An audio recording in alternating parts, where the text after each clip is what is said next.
The first green thing Maribel saw at Bellwether Vineyard was growing beside her grandfather's grave. At first she thought it was a weed. She had been kneeling in the ash to wipe soot from Amos's marker with the sleeve of her black dress, which was no improvement to either the marker or the dress. The stone sat on the western rise where he could face the rose, or where the rose had been.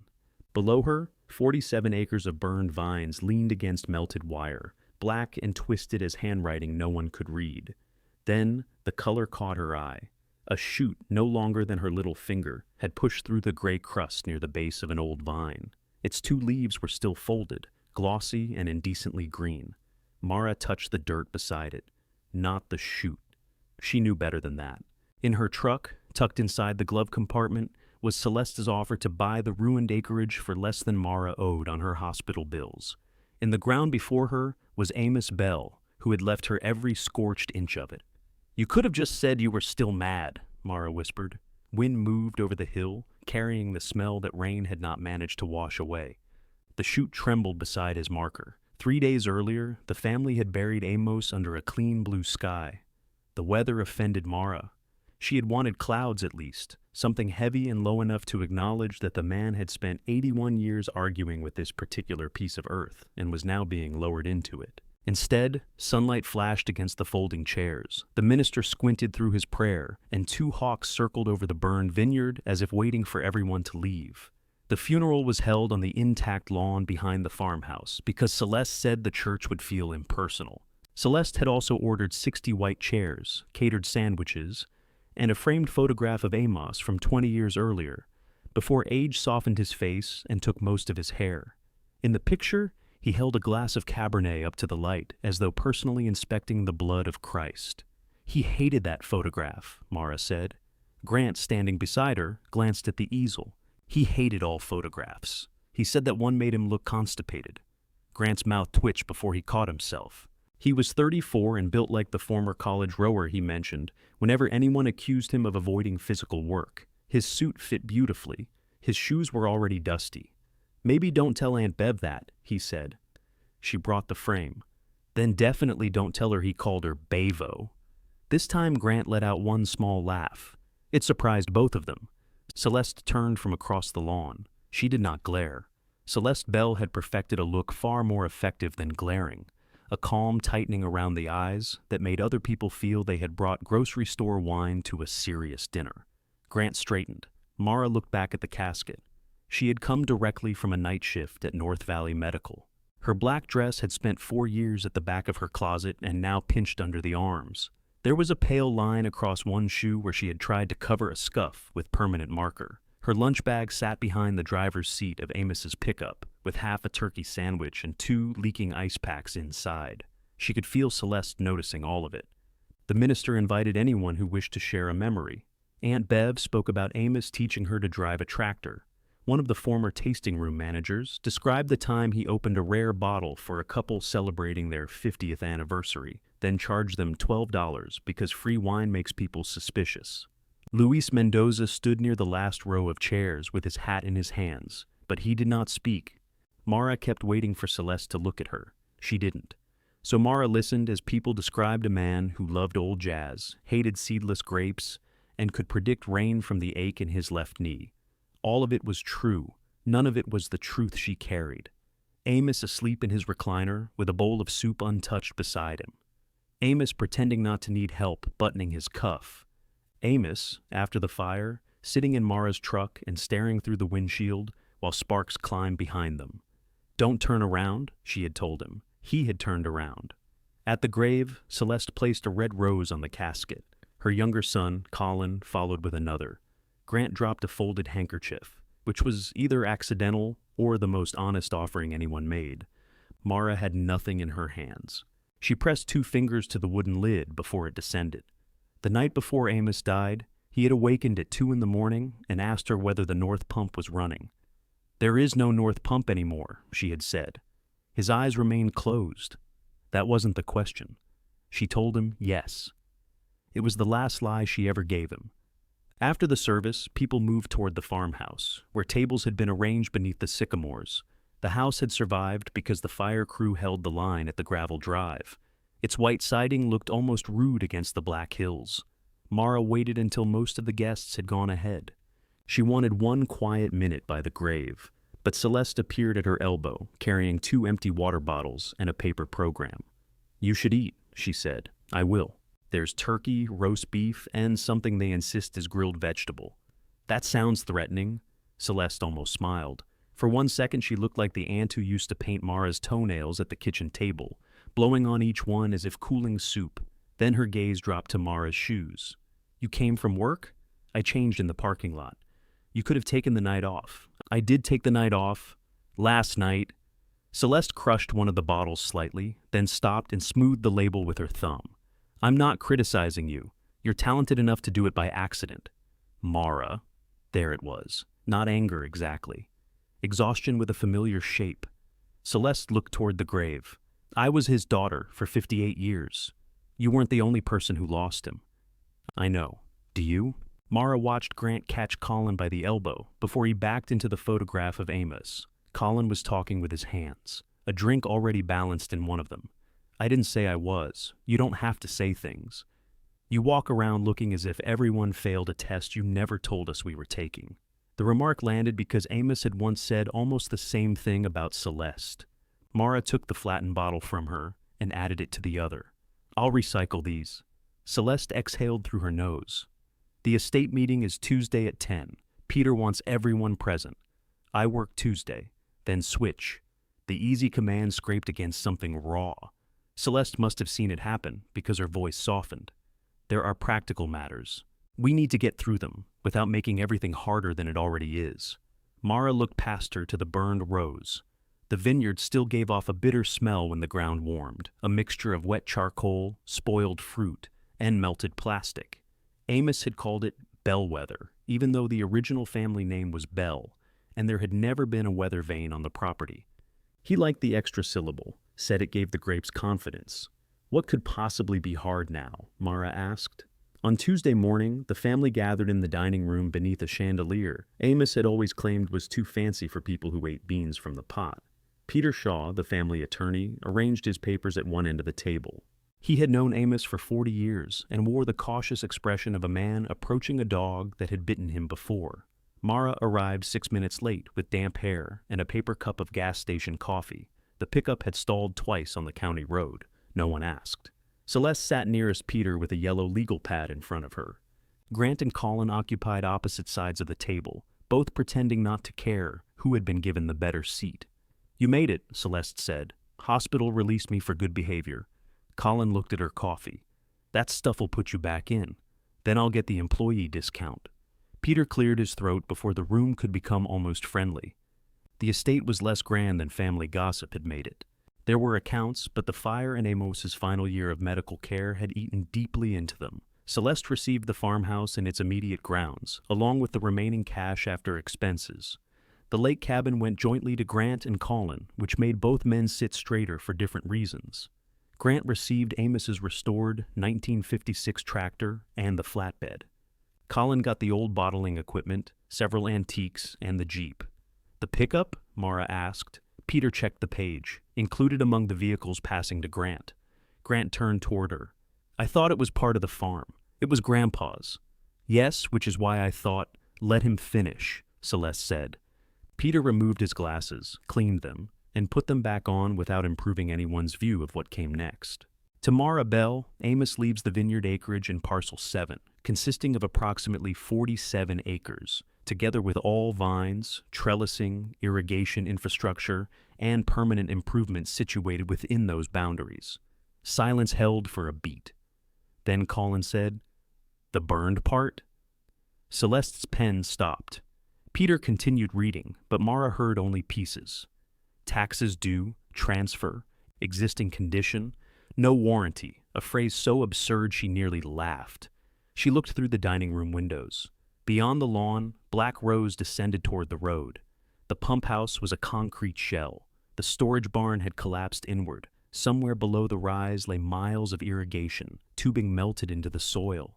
Amos had left Celeste the house. He had left Grant the machines. He had left Colin anything that might be sold without a shovel, and to Mara, who could not afford to replace the brake pads on the truck she apparently no longer owned, he had left the part the fire had finished. Colin leaned back, chair creaking. "No offense, Mayor, but that's rough." Grant shot him a look. "What?" "It is." Peter slid a separate sheet toward Mara.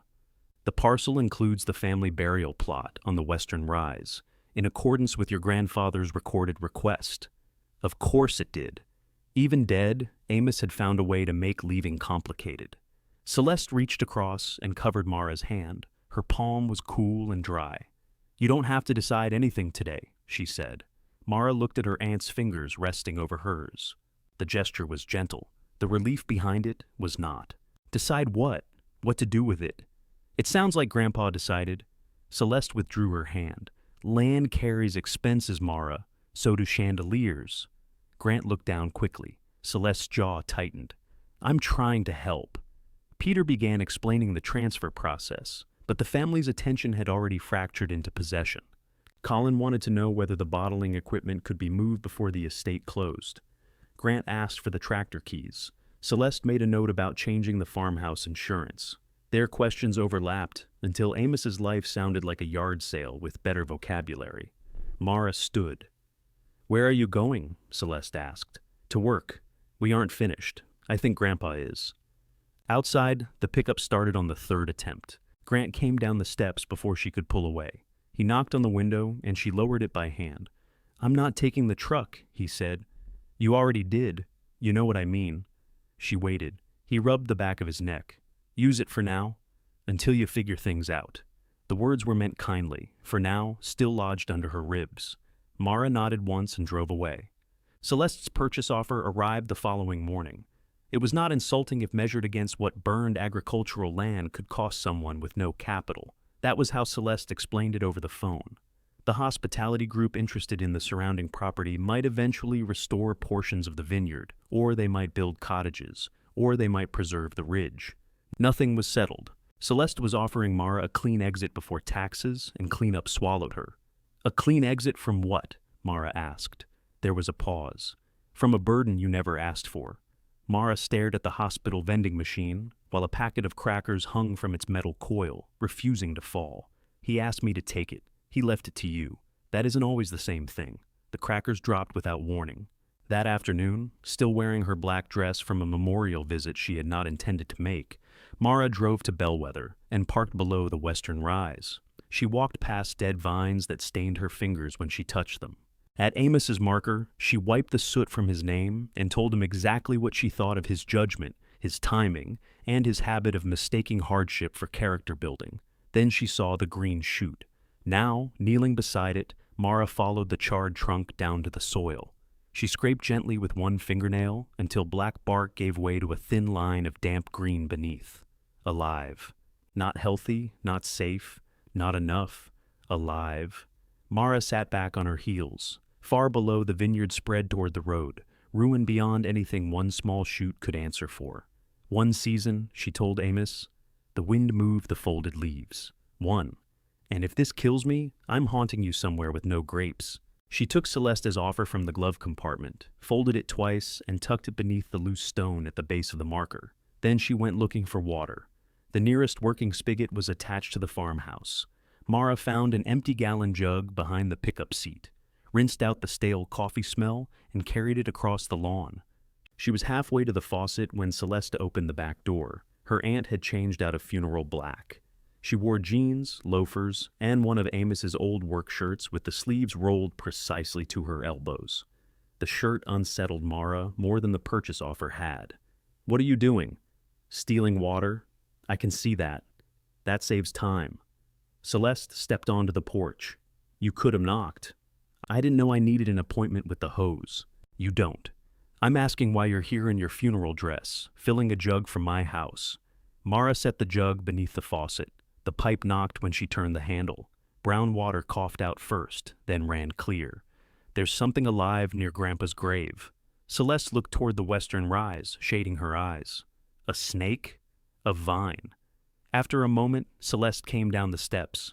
"Mara, there are weeds all over the place." "I checked the bark. You checked one plant. One vine? Fine. One vine. Mara shut off the water. The jug had filled only 3/4 of the way because the plastic had collapsed inward during some previous life. Celeste watched her screw on the cap. Did you read my offer? I did. It's fair. I didn't say it wasn't. That usually means you're about to say something worse. Mara lifted the jug. Water sloshed over her wrist through the crooked cap. I'm going to keep the land through the season. The change in Celeste's face was small. Her shoulders lowered before they stiffened again. A season, she repeated, to see what's still alive. Almost none of it. Almost isn't none. The county inspected after the fire, for structures, not roots. Celeste folded her arms, pulling Amos's shirt tight across her back. Do you know what the property taxes are? Yes. Do you know what removal of the burned trellising will cost? No. What about insurance, irrigation, soil remediation? No, and not yet. Then what exactly do you know? That I said one season. Celeste walked to the edge of the lawn. Ash had drifted into the grass in soft gray patches, and she avoided them without looking down. There's a group interested in the full site, she said. The house, the vineyard, possibly the ridge. They aren't going to wait while you conduct an experiment. They can buy your part. They don't want a farmhouse with a burned field attached. My field isn't attached. Peter called it Parcel 7. Mara. There were several versions of her name in Celeste's mouth. This one meant, stop making me say the ugly thing. Mara waited anyway. Celeste glanced back at the house. Your grandfather made choices based on emotion during a terrible year. We don't have to keep making them after him. The water jug grew heavier against Mara's hip. You think leaving it to me was a mistake.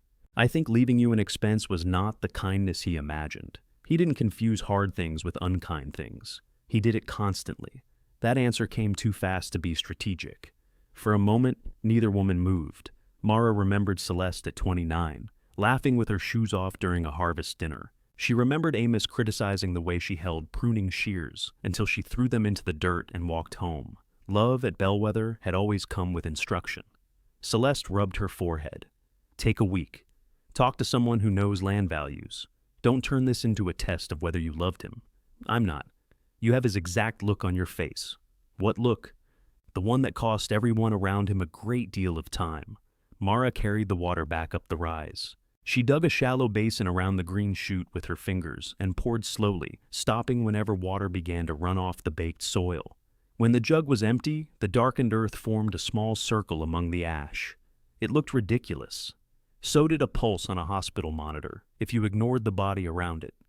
Mara took out her phone and photographed the vine from 3 angles. She photographed the trunk, the graft union, the soil, and the rows surrounding it. Then she called the county agricultural office and spent 43 minutes being transferred among people who were kind, busy, and careful not to tell her anything useful without seeing the property. By the time she reached the hospital for her shift, a charge nurse named Dana was waiting beside the time clock. You're 7 minutes late. Truck. You used Grandpa as an excuse for 2 years. You're going to use his truck now? It's what he would have wanted. Dana looked at Mara's dress beneath her unzipped hoodie. You know we have changing rooms. I enjoy giving the parking lot a sense of danger. Dana's face softened, though her voice did not. You all right? No. Good. I hate obvious liars. Room 12 needs labs. 15 has decided the blood pressure cuff is government surveillance, and somebody put decaf in the regular pot. Mara stopped. That last one is actionable. Work compress the world into tasks with answers. Label the tube. Check the dosage. Bring another blanket. Find the vein. Listen when a frightened man pretended to be angry because anger embarrassed him less. Around midnight, Mara sat at the nurse's station with a legal pad and searched for post-fire vineyard recovery.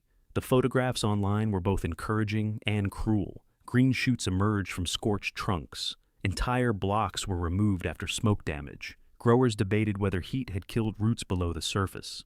Every answer began with "it depends." Dana leaned over Mara's shoulder. Are you buying a winery? I inherited one. Dana took in the photograph of blackened rose. Did it insult the wrong god? Apparently. You inherit the house too? No. Equipment? No. Money? No. Dana picked up the legal pad. Mara had written taxes at the top, then pump, water tanks, soil tests, tools, trailer, wire, posts.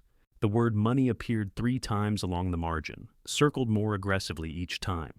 You inherited outside, Dana said. 47 acres of it. That seems excessive. I have a balcony I can't manage. Mara took the pad back. There's one live vine. Oh, then you're set. Thank you. That's the optimism I needed. Dana opened her lunch container. You want my honest opinion? No. Sell it. Mara looked at the photograph again. The shoot was barely visible unless she zoomed in. Beside it, Amos's marker occupied a pale corner of the frame. Yeah, Mara said. That would be honest. When her shift ended, Grant was leaning against the pickup in the staff garage with 2 coffees. He held one out. Mara inspected it. Poison, hazelnut, more expensive poison. You still drink it? She accepted the cup. It was exactly how she took coffee, which irritated her. Grant walked around the truck, examining the mismatched paint and rusted rear bumper. This thing stalled on me at the funeral. It doesn't respond well to criticism. The title transfer came through. Mara stopped drinking. I told you I'm not taking it, he said. You came to my job before sunrise to tell me that? I came because Mom said you're keeping the Vineyard. That was quick. She's upset. She inherited a 4-bedroom house. That isn't what she's upset about. No, she's upset that the burned dirt beside her 4-bedroom house remains slightly beyond her control. Grant studied his coffee lid. He had Amos's hands, broad across the knuckles, though his nails were professionally clean. You think this is funny, he said. Not very. The buyer's interested in developing the property as one site. If you hold the center acreage, there may not be a deal. I don't hold the center. I own the lower rows and the western slope. You know what I mean. Yes, that's why I corrected you. He sighed. What happens after one season? I don't know. And if the vines are dead? I don't know. If they're alive? Mara took another drink. The coffee was too sweet. I don't know. Grant nodded as though she had confirmed something. Mom thinks you're punishing her. For what? You tell me. A car alarm chirped across the garage. Mara watched a respiratory therapist load bags into a sedan while talking on the phone. I'm not doing this to Celeste, she said. Mom. To you, she's Mom. To me, she's the person wearing Grandpa's shirt while she tells me he made a mistake. Grant looked away. Mara noticed. She never wears old clothes. He gave it to her. When? I don't know.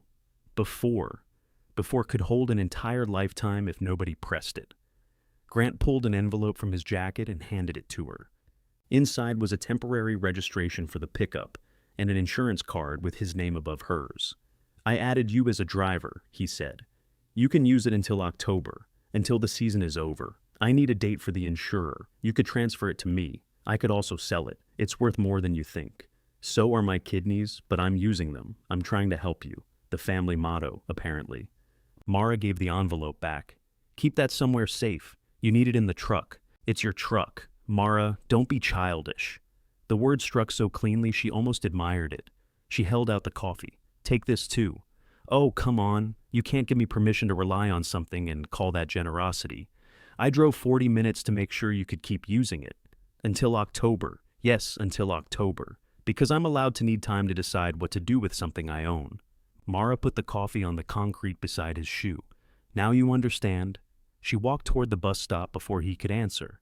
The trip home required 2 buses and a 20-minute walk. By the time Mara reached her apartment, her feet hurt, her phone battery was dead, and the sun had climbed high enough to make sleep feel irresponsible. She lasted 3 hours. At noon she woke, charged her phone, and called Luis Mendoza. He answered on the 6th ring, with machinery roaring behind him. Who is this? Mara Bell. The machinery cut off. For a few seconds she heard only wind. I was told you spoke at the funeral, she said. I did not speak. You were there. That is different. I found a live shoot near the western rise. Then give it water. I did. Good. I need help checking the other vines. No. The answer was calm, almost gentle. Mara sat up in bed.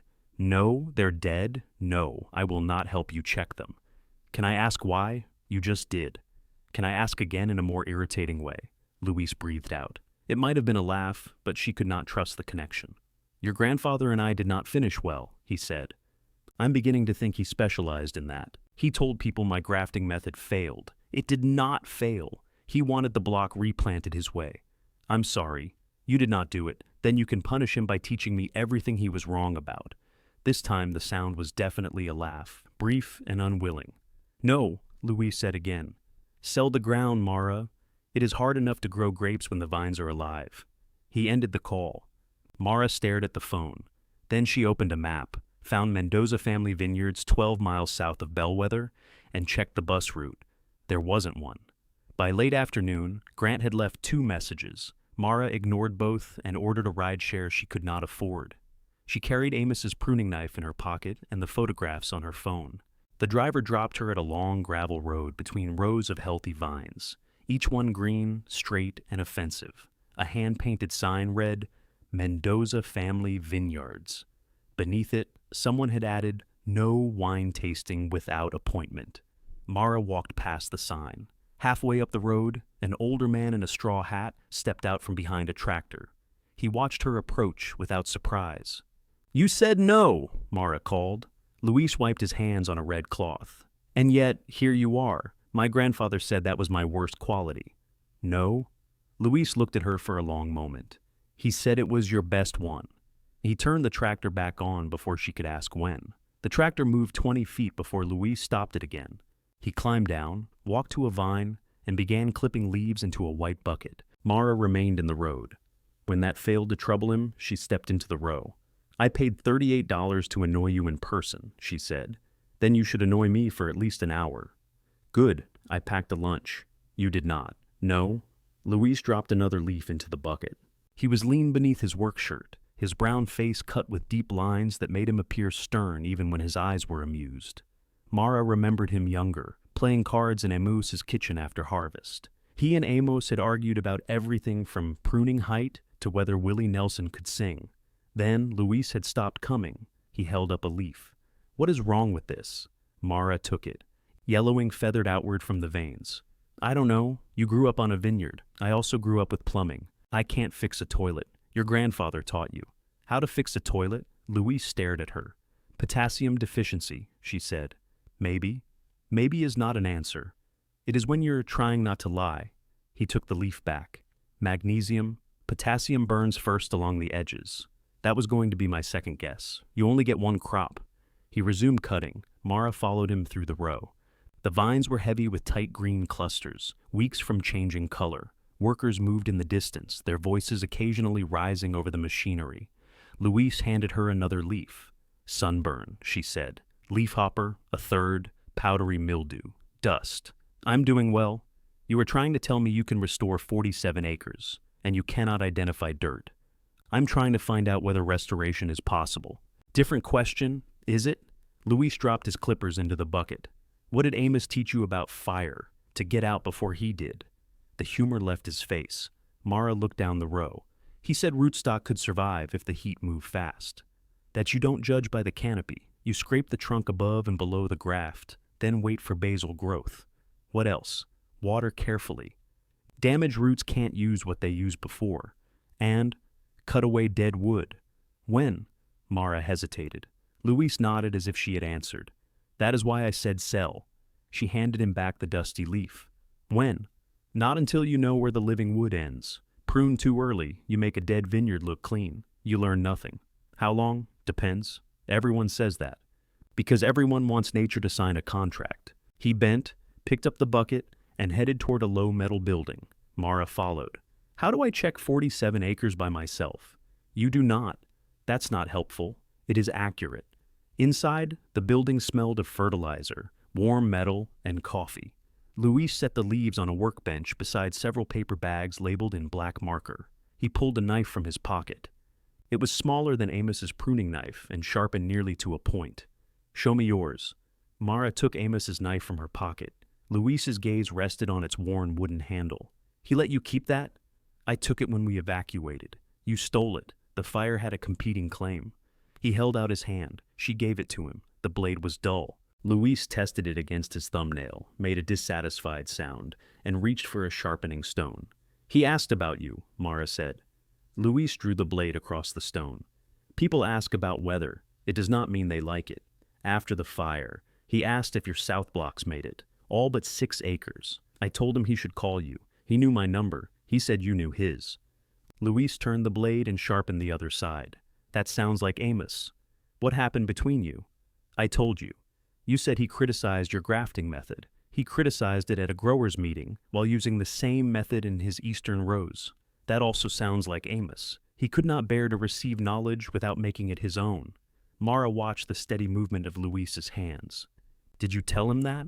For 26 years. How did he take it? For 26 years. Badly. Luis wiped the blade and handed it back.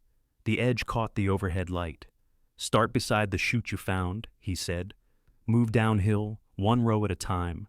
Scratch no larger than a grain of rice. Mark anything green below the graft with blue tape. Green only above the graft gets yellow. Brown gets nothing. Why separate above and below? If the scion lives, you may save the original vine. If only rootstock lives, what grows may not be fruit you want. It can still carry a new graft. Mara opened the notes app on her phone.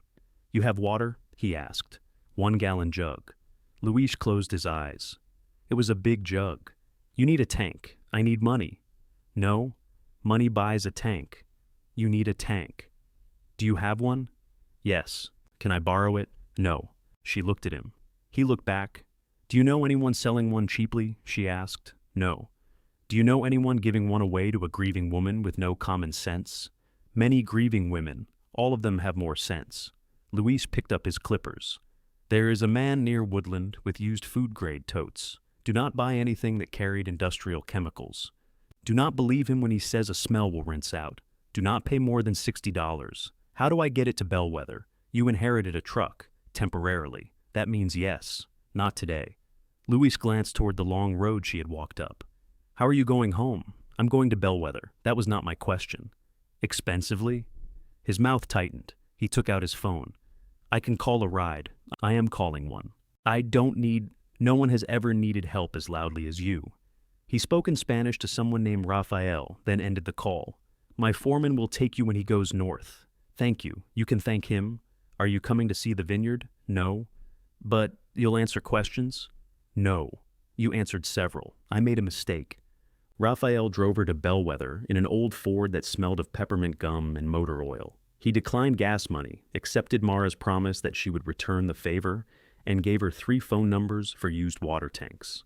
2 went to voicemail. The third belonged to a woman who wanted $200 for a tote with a crack in a very repairable location. At the western rise, the chute's leaves had opened slightly since the day before. Mara crouched beside it and made the smallest possible scratch below the graft union. Green glimmered beneath the char. She tied a strip of blue survey tape around the trunk. It was tape she had bought on a credit card that afternoon, along with gloves, flagging stakes, a folding saw, 2 cases of bottled water, and sunscreen. The total had been $113.82, a number now carved into her memory. She moved to the next vine, brown. The next was brown above the graft, but green low on the trunk. Blue tape. The 4th crumbled beneath her thumb. She stopped every 10 vines to record the row and count.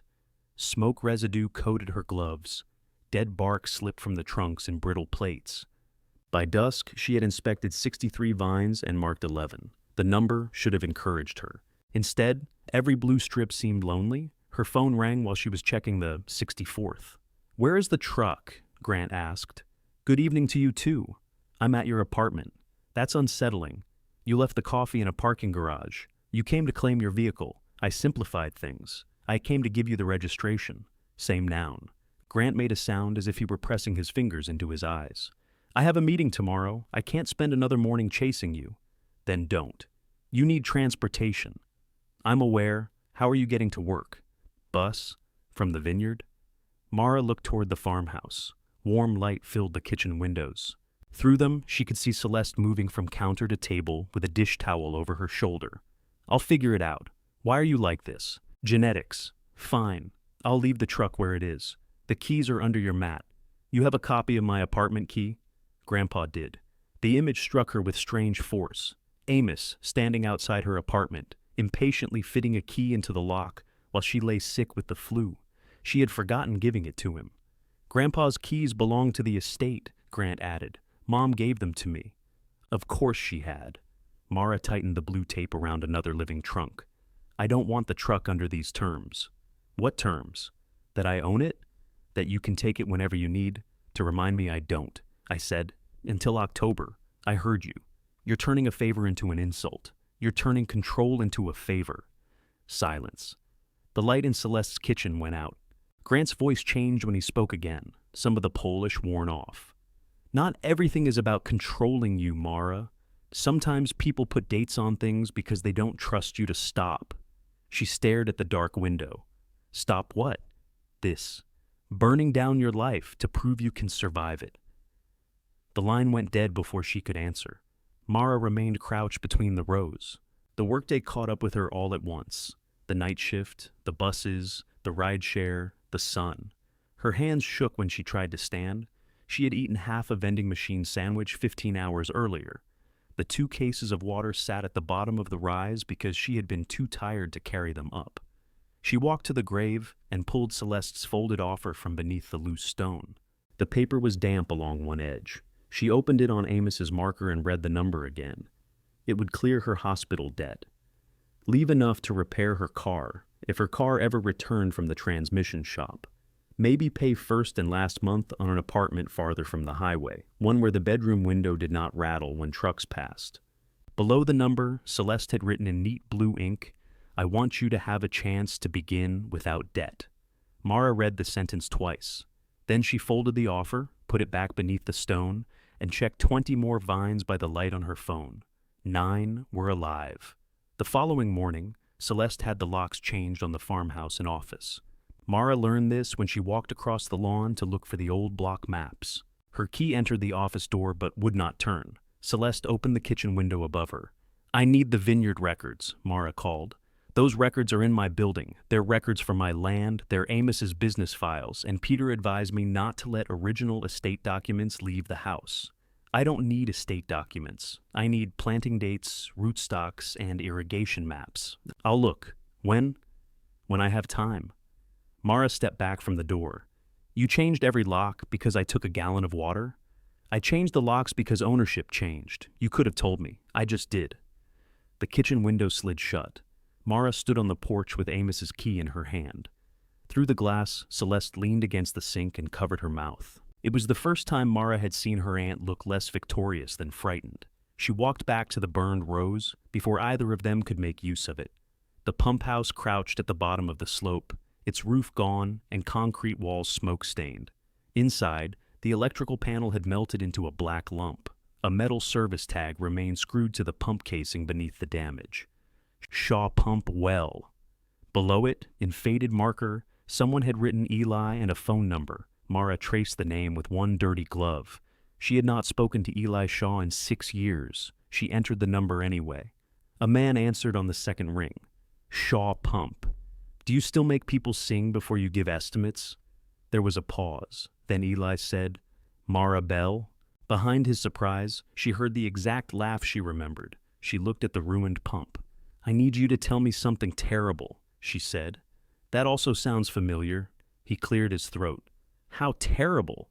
How much it costs to bring water back from the dead. Water's not dead, Eli said. It's just expensive. How expensive? I can't diagnose a pump over the phone. You used to diagnose my car by the noises I made. You made very specific noises. The pump house burned. The panel melted. The casing looks intact. Did the fire reach the wellhead? I don't know what that looks like. Then stop touching things until I get there. Mara glanced at the service tag. I didn't say I was touching anything. You called me after 6 years and opened with an insult. You're definitely touching things. He arrived 50 minutes later in a white service truck with a rack of pipe overhead and Shaw Pump Well painted on the door in dark blue. The lettering was newer than the truck. One fender had been replaced and never quite matched. Eli climbed out carrying a tool bag. He was taller than Mara remembered, though that was impossible, and broader through the shoulders in a faded gray t-shirt. His hair was shorter. There were fine lines beside his eyes that had not existed 6 years ago. He stopped several feet from her.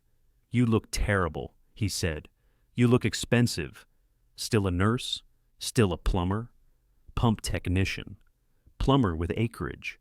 His grin appeared slowly. It made him look, for one dangerous second, exactly 23 again.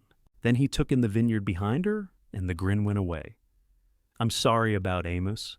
Thank you. I went to the service. Mara looked at him. You did? Back row. Your aunt seated me between a former county supervisor and a woman who tried to sell me essential oils. That was probably Bev. She said peppermint could align my valves. Aunt Bev has range. He shifted the tool bag to his other hand. Neither of them moved closer. Mara had last seen Eli in the bellwether kitchen after Amos accused him of encouraging her to abandon the vineyard. Eli had said Amos did not need encouragement to drive people away.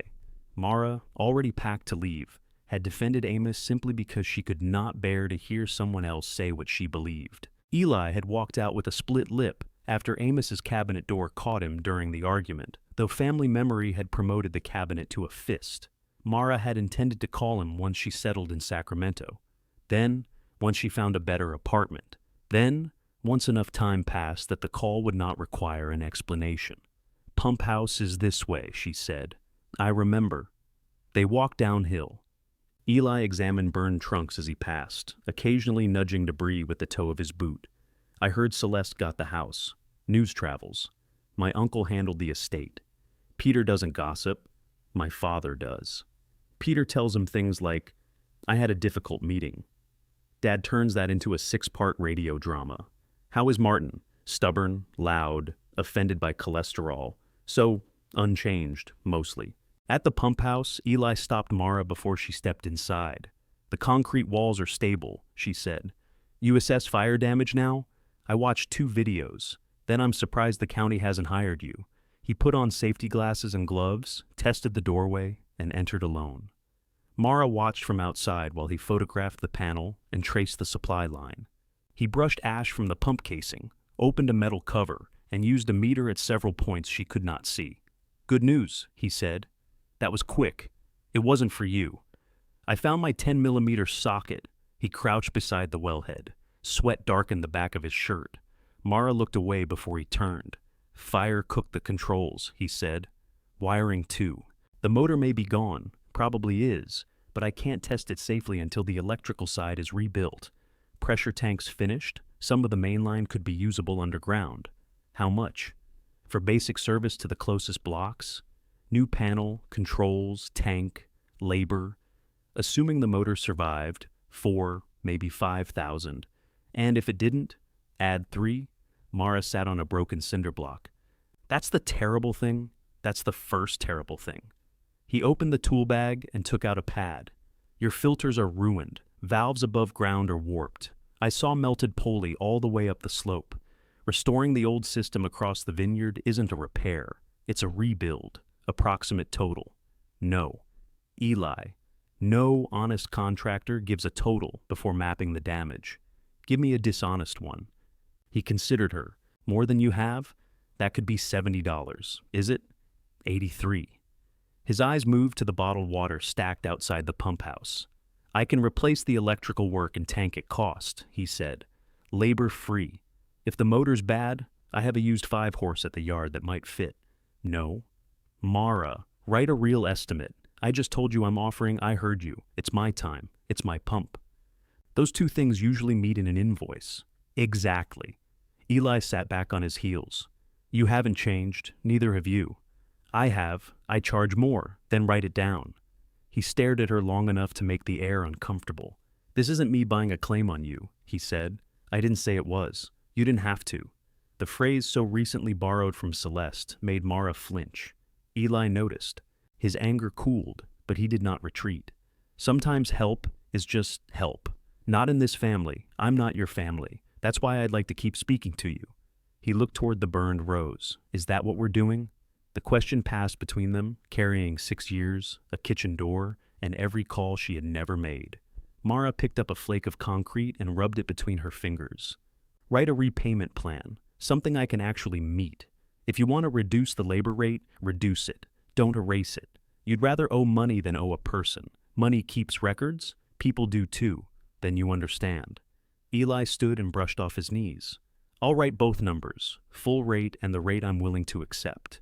You can be offended in duplicate. Thank you. That was an agreement. It was close enough to invoice. He went to the truck and returned with 2 orange stakes. He drove one near the pump house and another halfway up the first slope. "Until the well is working, you need hauled water," he said, "not bottles. The roots need deep watering, not sympathy. I'm trying to get a tank. I have a 200-gallon nurse tank. I'm not taking your tank for free.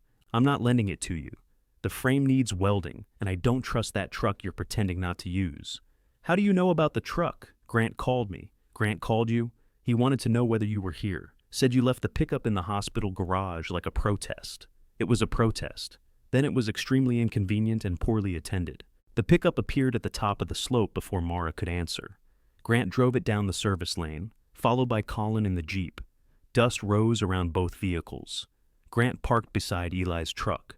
Colin continued toward the equipment barn. Mara walked uphill. "What are you doing?" Grant got out and held up the keys. "Returning your protest." "It isn't mine. Today it is." Colin backed the Jeep to the barn, opened the doors, and began dragging out crates. What's he doing? Collecting what he inherited. The pruning tools are Vineyard equipment. The will says movable equipment in the bottling and storage buildings goes to him. It says bottling equipment and antiques. Grant's expression told her he knew she was right and did not intend to referee. "Peter is sorting it out," he said. Colin is sorting it into his Jeep. Mara crossed to the barn.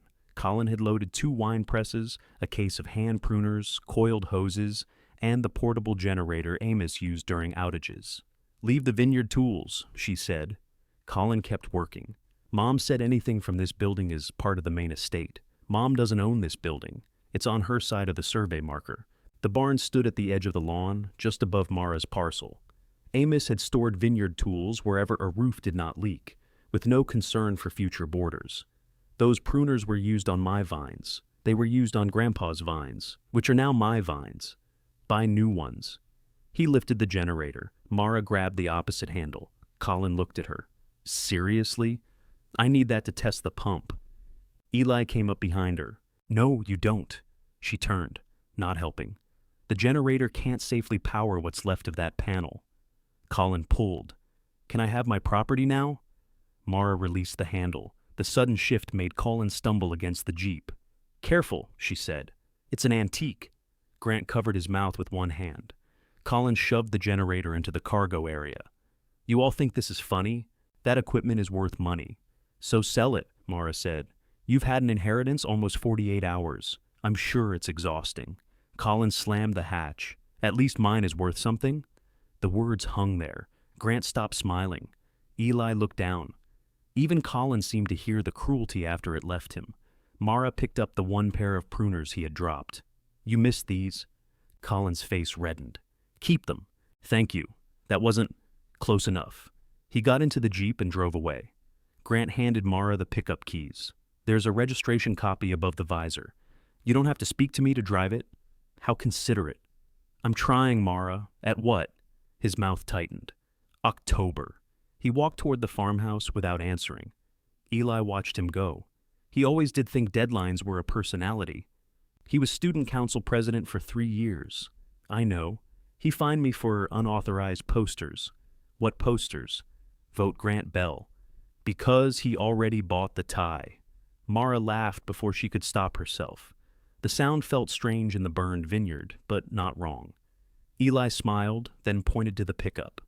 "If we reinforce the bed, it can carry 60 gallons safely over these slopes. I have food-grade drums at the shop, at cost, at a wildly predatory rate. Put it on the estimate." He pulled a roll of white tape from his truck, wrote on it with a marker, and stuck the strip to the back of her hand. It read, "Mara owes Eli $20 for professional insults." She examined it. Itemized. Good. First one's free. She peeled off the tape, folded it carefully, and put it in her pocket. They spent the remaining daylight marking a route for temporary water lines. Eli did not touch the vines, and Mara did not ask him to. When they reached the western rise, he stopped near Amos's marker. The green chute lifted from its circle of dark soil, blue tape bright against the burned trunk. "That the one?" he asked. Mara nodded. Eli crouched without touching it. "Root's doing a lot of work for 2 little leaves. It doesn't know any better. Maybe it does." Below them, orange stakes traced a crooked line toward the dead pump. For the first time, Mara could see something crossing the ruin that had not been there before.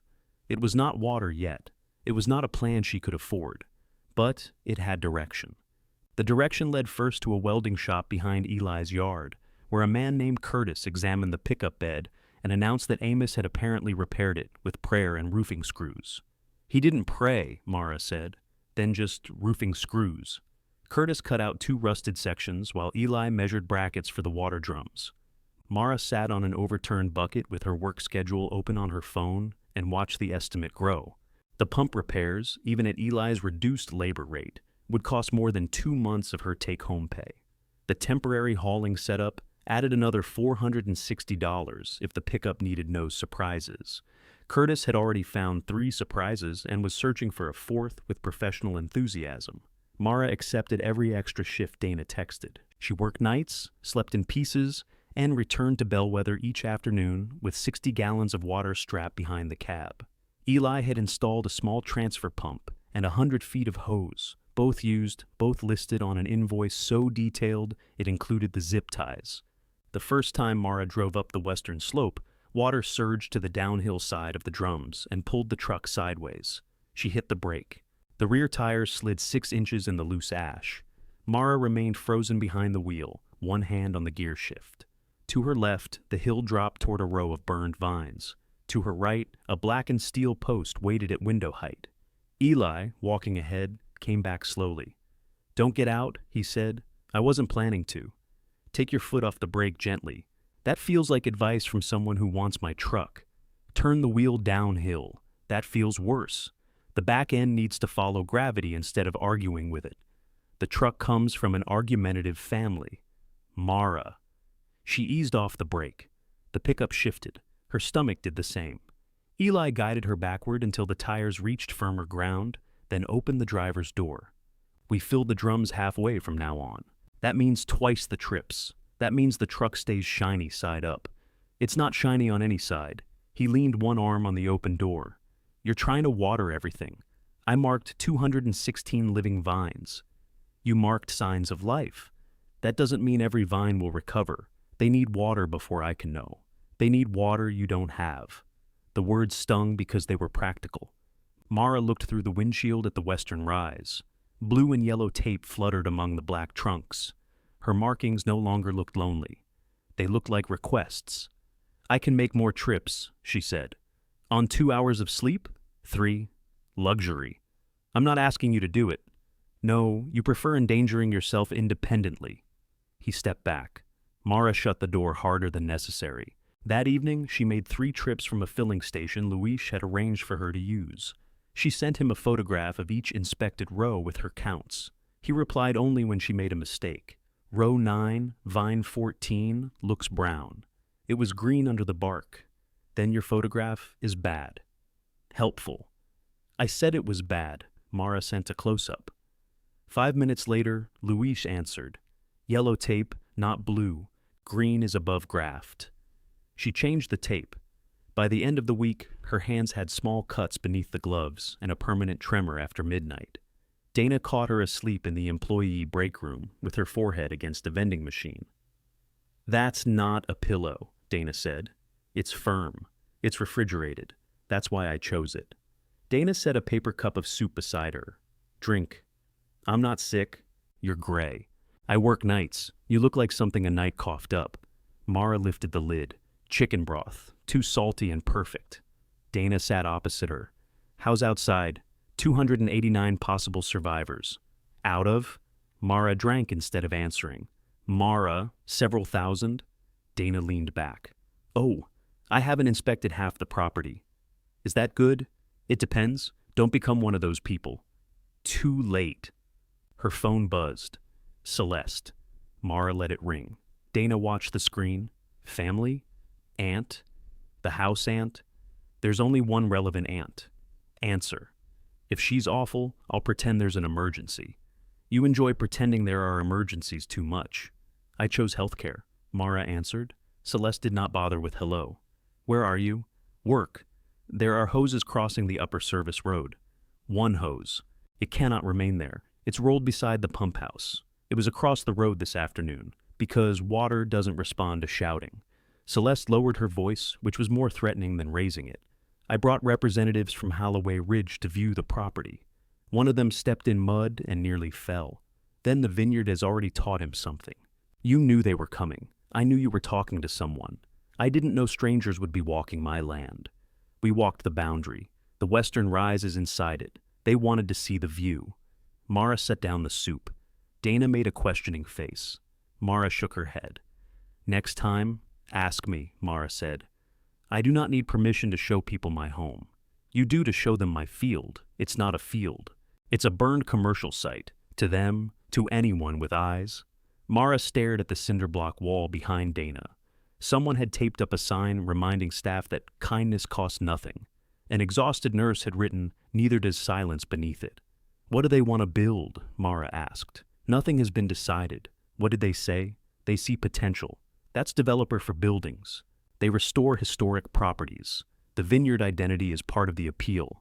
The vineyard identity or the vineyard. Mara, I'm not having a semantic argument while you're at work. You called me. Celeste was quiet. In the background, a cabinet closed. Mara pictured the farmhouse kitchen, Amos's coffee mug on the second shelf, Celeste deciding whether it was hers now. The Holloway people want a unified site, Celeste said. They asked whether your parcel would be available after harvest. And I told them you were considering options. I'm considering one season. Which ends. Everything does. That is an extraordinarily expensive lesson to learn. The line went silent. Dana slid the soup closer. Mara ended the call. When she returned to Bellwether the following afternoon, small white flags had been placed along the lawn and Western Road. A survey crew was working near the farmhouse. They stayed on Celeste's parcel, but one flag stood 6 inches from the green chute beside Amos's marker. Mara pulled it out. Celeste came up the rise carrying 2 folders. She was dressed for business in cream trousers and low heels that sank into the ash. That marker cost money, she said. It was too close to the vine. It identifies the boundary. The boundary is 40 feet east. The surveyor put it there. Then the surveyor likes shortcuts.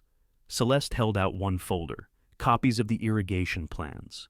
Mara looked at it but did not take it. You asked for them. I did. Must every exchange involve a trial? Mara accepted the folder. Inside were photocopied block maps, pump specifications, and handwritten notes in Amos's square printing. Her throat tightened at the sight of it. Valve C sticks. Kick housing low. E4 grafted 2011, Luis method. Better take than expected. Mara read the line again. Celeste looked toward the grave. There are more records. I need time to sort personal papers from operational ones. Okay. The absence of a fight seemed to confuse them both. Mara tucked the folder beneath her arm. Thank you. Celeste brushed ash from the hem of her trousers. How many are alive? 312 with green tissue. More than half are rootstock only. Out of how many? I'm still counting. Celeste nodded. Her face revealed nothing, but she stepped closer to one trunk marked with blue tape. Does that mean this one survived? It means something below the graft did. So, not the Cabernet. Probably not, but the root may carry something new. Celeste bent slightly without touching the vine. Amos would hate that. He'd complain. He'd call grafting a shortcut. He used Luis's method in the Eastern Bloc. Celeste looked at her sharply. It's in his notes. A smile tugged at Celeste's mouth. Your grandfather once drove to Napa to lecture a man for doing exactly what he'd done the previous spring.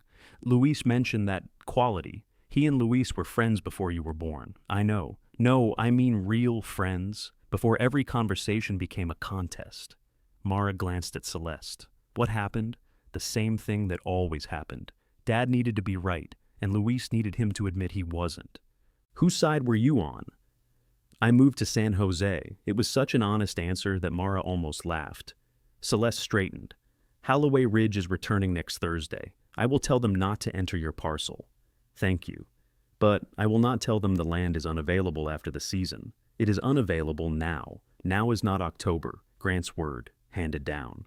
Celeste walked toward the farmhouse, heels leaving deep punctures in the gray soil. Mara carried the folder to the pump house. She spread the maps over an overturned crate and traced the old irrigation zones. The western rise shared a main line with blocks 6 and 7. The eastern blocks ran on a separate branch. If any buried pipe remained intact, she could not supply both without pressure the rebuilt pump might not provide. She called Eli. "Tell me the truth," she said. "I haven't enjoyed any other version. If we restore the west and east branches, can the used motor carry them? Not together. What if I alternate? Depends on leakage. Assume average damage. After a wildfire, pretend nature signed a contract." He was quiet for a moment. "Maybe, but you won't know until we pressure test." "Why?" "Because I have to choose where the first water goes. You already chose the western rise. One chute isn't a block. Tell that to your back." A shadow fell across the maps. Luis stood outside the pump house, holding a paper grocery bag. Mara nearly dropped the phone. "I'll call you back," she told Eli. "I heard that voice. Is Mendoza there?" "Yes. Ask if he still owes my father $40. Luis heard him and said, "Tell Martin interest goes both ways." Eli laughed before Mara ended the call. She faced Luis. "You said you weren't coming. You sent bad photographs. That's not a reason to drive 12 miles. It became painful. He handed her the grocery bag. Inside were rolls of blue and yellow tape, a soil probe, and a box of sharpened grafting knives. "I can't afford these. They belong to Amos." Mara looked up. "He left them in my barn after our argument," Luis said. "Perhaps to make sure we had another." She lifted one knife. Amos's initials were burned into the handle. "Why didn't he take them back? Why did he not call me?" The question required the same useless answer. Luis unfolded the map. "Show me what you marked." They walked until sunset. Luis checked her scratches, corrected her labels, and cut deeper into several trunks she had considered alive. Brown tissue hid beneath the first green layer. He removed 3 blue ribbons, then 5 more. At the original chute near the marker, he knelt for a long time. "Good root," he said. "Strong." Relief loosened something in Mara's chest. Luis did not stand. "You have enough hauled water to keep perhaps 1 block alive through the hottest weeks. If the well repair is slow, less. I can make more trips." "No, you can kill yourself making trips and still not make rain." He pointed downhill toward the scattered tape. "You do not decide which vines live," he said. "Fire decided most of that. But now you must decide where work has a chance." Mara looked over the rows she had checked one by one. "How?" Luis pressed Amos's knife into her palm. "You stop counting green things," he said. "You start asking what they can become." Mara chose the western block because 87 roots had survived close enough together to share a line. She told herself that was the reason. Luis listened, then pointed toward Amos's marker at the top of the slope. "And the chute? It happens to be inside the block. Convenient. You said to ask what things can become. A contiguous block can become productive. Yes. The soil drains better here. Yes. The main line is shorter. Yes." Mara glared at him. "You're enjoying this." "No. Enjoyment is louder." He marked the boundary on the map. "Sentiment is allowed. It simply does not become science because you are embarrassed by it. I'm not embarrassed. Then say you want to save the vine beside your grandfather. I want to save the vine beside my grandfather." "Good. Now it is one reason among several, instead of a lie among facts." Mara folded the map before she could use it to strike him. The eastern block had more living trunks, but they were scattered. Luis advised abandoning it until the well was restored. Mara tied white tape around the most promising row anyway. "That is not one of the colors," he said. "It means later. It means you do not know how to let anything go." "Is that professional advice?" "It is available free." He walked back to his truck before she could invoice him for it. The white ribbons bothered her for the rest of the afternoon. They moved in the hot breeze like small acts of surrender, although she had intended the opposite. She watered the western block until dark, slept 4 hours at her apartment, and reported for work at 11. Dana took one look at her and removed a chart from her hand. "You're floating to observation tonight. I'm scheduled for emergency. You fell asleep standing up yesterday. I was leaning. You were holding a spoon. It wasn't sharp." Dana pointed toward the elevator. "Observation. Fewer opportunities to kill anyone with flatware." Mara obeyed because arguing required energy. During her meal break, she searched listings for a trailer. Staying at Bellwether would save nearly 2 hours of driving on Vineyard days, and giving up the apartment would free $1,200 a month after her lease ended. The numbers worked if she ignored food, dignity, and every repair a cheap trailer might require. A listing showed a cream and brown travel trailer parked behind a storage facility. The description called it vintage. The photographs called it tired. Mara met the owner after her shift. The trailer smelled faintly of mouse and strongly of lemon disinfectant. Its cushions were upholstered in orange flowers, one window had been sealed with kitchen caulk, and a patch above the bed looked like a map of Florida. Roof leak was repaired, the owner said. When? Before my brother died. I'm sorry. When did he die? 6 years ago. Mara pressed one finger to the ceiling patch. It gave slightly. The owner folded her arms. 800, 5, 750. The refrigerator doesn't work. You can use a cooler. The floor slopes. That's how you know where you are. Mara looked toward the narrow bed. After 3 night shifts, it appeared luxurious. 600 if you can tow it Friday. The woman held out her hand. Cash. Grant towed it. Mara had intended to ask Eli, but the pickup could not safely pull the trailer, and Eli's service truck was loaded with pipe. Grant learned about the problem from Celeste and arrived with the flatbed truck before Mara had finished pretending she did not need anyone. He inspected the trailer hitch. This thing has brakes? He asked, optimistically. Lights? Emotionally? Grant crouched to check the wiring. You paid money for this? Not very much. That's still money. You own a lake cabin. Try not to sound jealous. He connected a temporary light bar without answering. On the drive to Bellwether, Mara followed in the pickup and watched the trailer sway each time a truck passed. Grant kept his speed low and used his hazard lights. At the Vineyard, he backed the trailer onto a gravel patch below the western rise on his first attempt. You've done that before, Mara said. Student council president. That explains nothing. We had floats. He disconnected the hitch and looked over the black rose. Blue and yellow tape now covered the slope. Mom says you're moving here. Only while the work is heavy, so forever. Probably. He went inside the trailer. Mara waited for the criticism. Grant opened a cabinet, closed it, and tested the faucet. No water hookup, I noticed. No power. There's an extension line from the pump house once Eli finishes.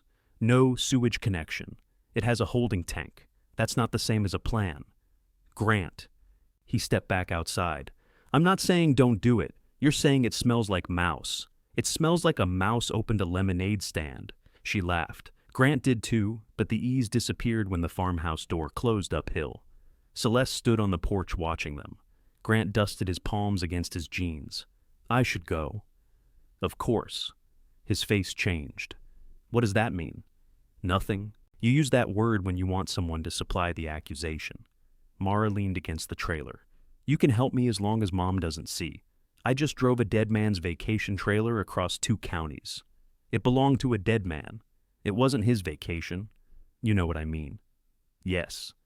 Grant looked uphill, then back at her. She thinks you're trying to make her the villain.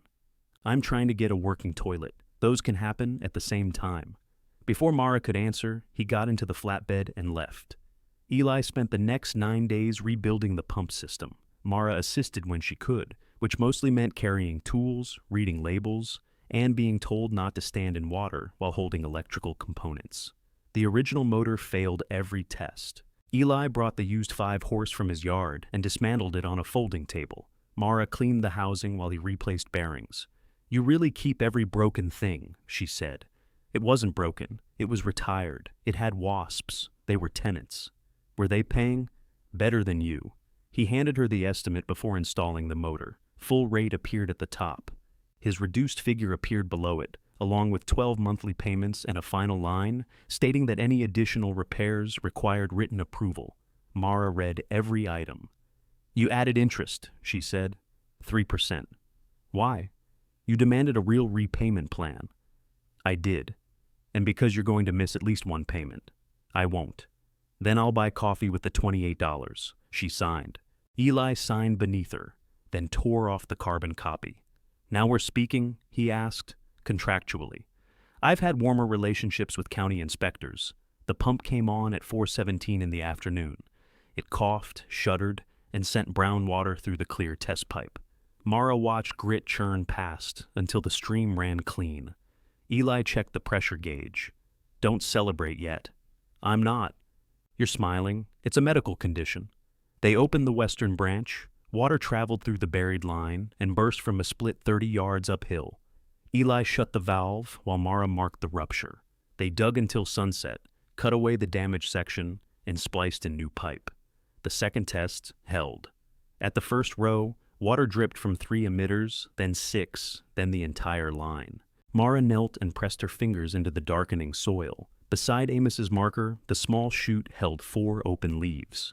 "You can celebrate a little," Eli said. She sat back in the dirt and laughed. For 5 days, the system behaved.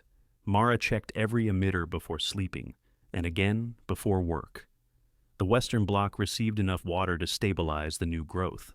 Several yellow-tagged vines pushed leaves above their grafts. Even Luis admitted the pressure was better than expected. Then the temperature climbed past 100. Mara found the eastern row's white ribbons while carrying a roll of replacement tubing. Several buds had begun to swell beneath the burned bark. The row sat close to an old branch line, and the irrigation map showed a working valve. She called Luis. "No," he said. "I haven't asked yet. You want to open the east line. It's 38 roots. It is another damaged branch. The meter shows enough capacity if I alternate. The meter shows water leaving the pump. It does not show where it goes. I'll check the emitters. For how long? An hour? Check the end of every line. I know." "Then why are we speaking?" Mara opened the eastern branch before her night shift. Water reached the first emitters slowly. She walked the row, clearing clogs and replacing cracked connectors. At the final vine, a thin stream darkened the dirt. She set the timer for 2 hours, shut the western line, and drove to work. When she returned after sunrise, the eastern soil appeared damp.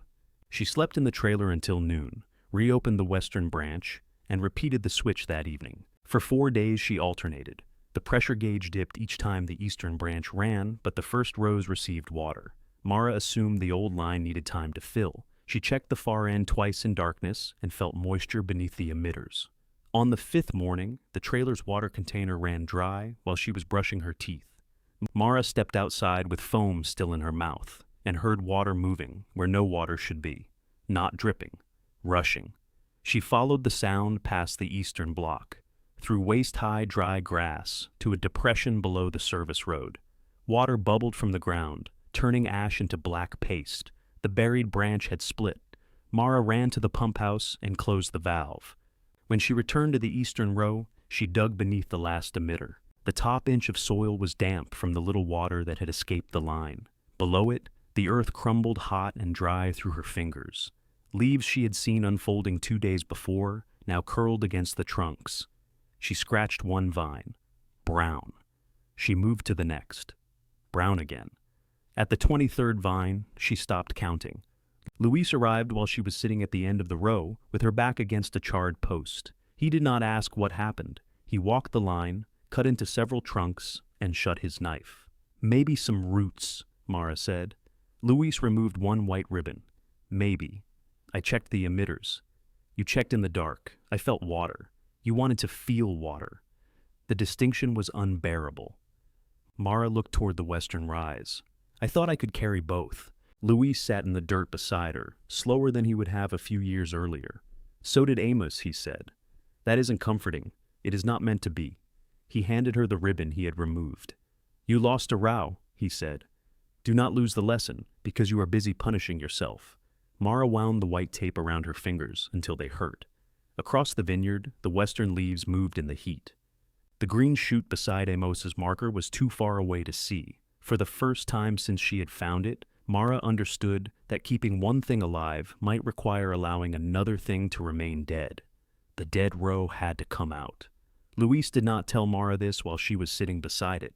He returned the next morning with loppers, 2 shovels, and a steel pry bar. He laid them in the dirt between them. "You said we might have roots. We might. Then why remove anything? Because dead wood carries disease, and because every time you pass this row, you will invent a different ending." Mara picked up the loppers. "You practice compassion privately?" "Yes, it is safer." They cut the vines down to the crown, leaving enough trunk to mark where roots might still answer in spring. The first one snapped easily. The second resisted, fibers grinding beneath the blade. Mara expected each cut to feel like punishment. After 10, it became work. Luis piled the burned canes. Mara removed the white ribbons and tied one around the handle of the shovel. "For later?" he asked. "For remembering that later isn't a plan." He nodded.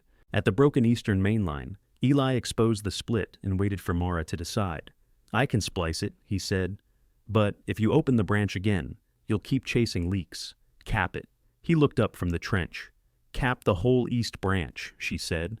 Until the western block is stable. You sure? No, that's usually how sure works. He cut the pipe and installed a cap. Mara watched water drain from the abandoned line into the dirt. The repair still goes on the invoice, he said. You didn't repair it? I repaired your ability to make the same mistake. That sounds like therapy. I charge less. Mara climbed out of the trench and brushed off her knees, barely. Eli smiled, but the expression faded when his phone rang. He looked at the screen and sent the call to voicemail. Martin? Mara asked. My father has decided surgeons are salespeople with knives. That's not entirely wrong. He needs his shoulder repaired. Keeps canceling the appointments. What happened? 40 years of lifting things incorrectly. He says pain builds character. Amos said that. They shared several diseases. Eli's phone rang again. This time he answered. No, Dad. You can't use the hydraulic press to straighten your cane. Mara carried the discarded pipe toward the pump house, while Eli argued with his father. She could hear affection beneath the irritation, worn smooth by repetition. It made her think of the final year with Amos, how love had often looked like hiding his car keys or replacing salt with a low-sodium blend he claimed tasted like wet drywall. She had never told Celeste about those nights. At first, the visits had seemed temporary, then private. By the end, secrecy became easier than explaining why Mara could forgive Amos in small rooms, but not in front of the family. A line of black SUVs appeared on the county road shortly before noon. Eli ended his call. Friends, Celeste's. The vehicles parked beside the farmhouse. 3 people stepped out with folders, sunglasses, and shoes made for land they did not expect to touch. Celeste met them on the lawn. Grant came from the house carrying bottled water in a galvanized tub. Holloway Ridge kept to the marked boundary. Mara noticed because Celeste made a visible point of directing them away from the western road. She described the farmhouse, the intact cellar, and the views toward the lake. Her voice carried on the dry air, polished and warm. One of the visitors, a silver-haired woman in a linen jacket, asked about the burned rose. Celeste gestured toward Mara. The group turned. Here we go, Mara said. Eli picked up his wrench. Want me to look threatening? You're holding a tool named after a monkey. It has range. Celeste approached with the visitors behind her. Mara, this is Diane Holloway, her partner Susan Cho, and Daniel Price, their operations director. Diane offered her hand. I'm sorry about your grandfather. Thank you. We're exploring whether the house could become a small retreat property, Diane said. Agricultural restoration would be part of that, if feasible. Mara glanced at Celeste. On which parcel? Diane followed the glance and answered carefully. That depends on what becomes available. This one isn't. Celeste's grip tightened on the folder at her side. Susan crouched near a blue-tagged vine. Unlike the others, she wore work boots. Is this alive? She asked. The rootstock is. Will it produce? Not usable fruit on its own. It needs to be grafted. Susan studied the black trunk and new basal growth. How many survived? Enough to try. Diane smiled in a way that was not quite dismissive. Restoration is central to what we do. We don't believe history has to be erased for a property to function. The sentence was probably from a brochure. It was also reasonable, which irritated Mara more than arrogance would have. What would the vineyard become? She asked. A working demonstration block, perhaps, Daniel said. The visual identity matters. Guests respond to continuity. Guests respond to wine, Mara said. Susan's mouth twitched. Diane looked over the rose. Do you have a production estimate? I have leaves, Celeste stepped in. Mara committed to evaluating the vineyard through the season. Nothing beyond that has been determined. You determined it for them, Mara said. I described the situation. You described my land as a delay. I did not. Diane raised one hand. We don't intend to create conflict. Then you came to the wrong family, Grant said. Everyone looked at him. He stood by the tub of water, expression innocent. Celeste turned back to Diane. There are other sections of the property I'd like you to see. The group moved toward the cellar. Susan remained for a moment. My family lost an orchard to fire near Paradise, she told Mara quietly. We replanted 12 acres, saved 7 trees. Did it work? The trees lived, the partnership didn't. She gave Mara a rueful smile and followed the others. Eli waited until they were out of earshot. Well, that was comforting. She was honest. Dangerous habit. Mara watched Grant carry the tub after Celeste. He glanced over his shoulder once, not at Mara, but at the blue tape moving among the vines. The SUVs left an hour later. Celeste crossed the lawn while Mara was cleaning dirt from the capped pipe. "You embarrassed me," she said. "I answered questions. You contradicted me in front of people who are trying to make a serious offer. For your property. For a viable project. I'm not scenery for your project." Celeste looked at the pump house, the trailer, the open trenches. "And what are you building? A viable business?" "No." The quick admission stopped her. "Not yet," Mara said. "I'm trying to get 1 block through the summer. And after that?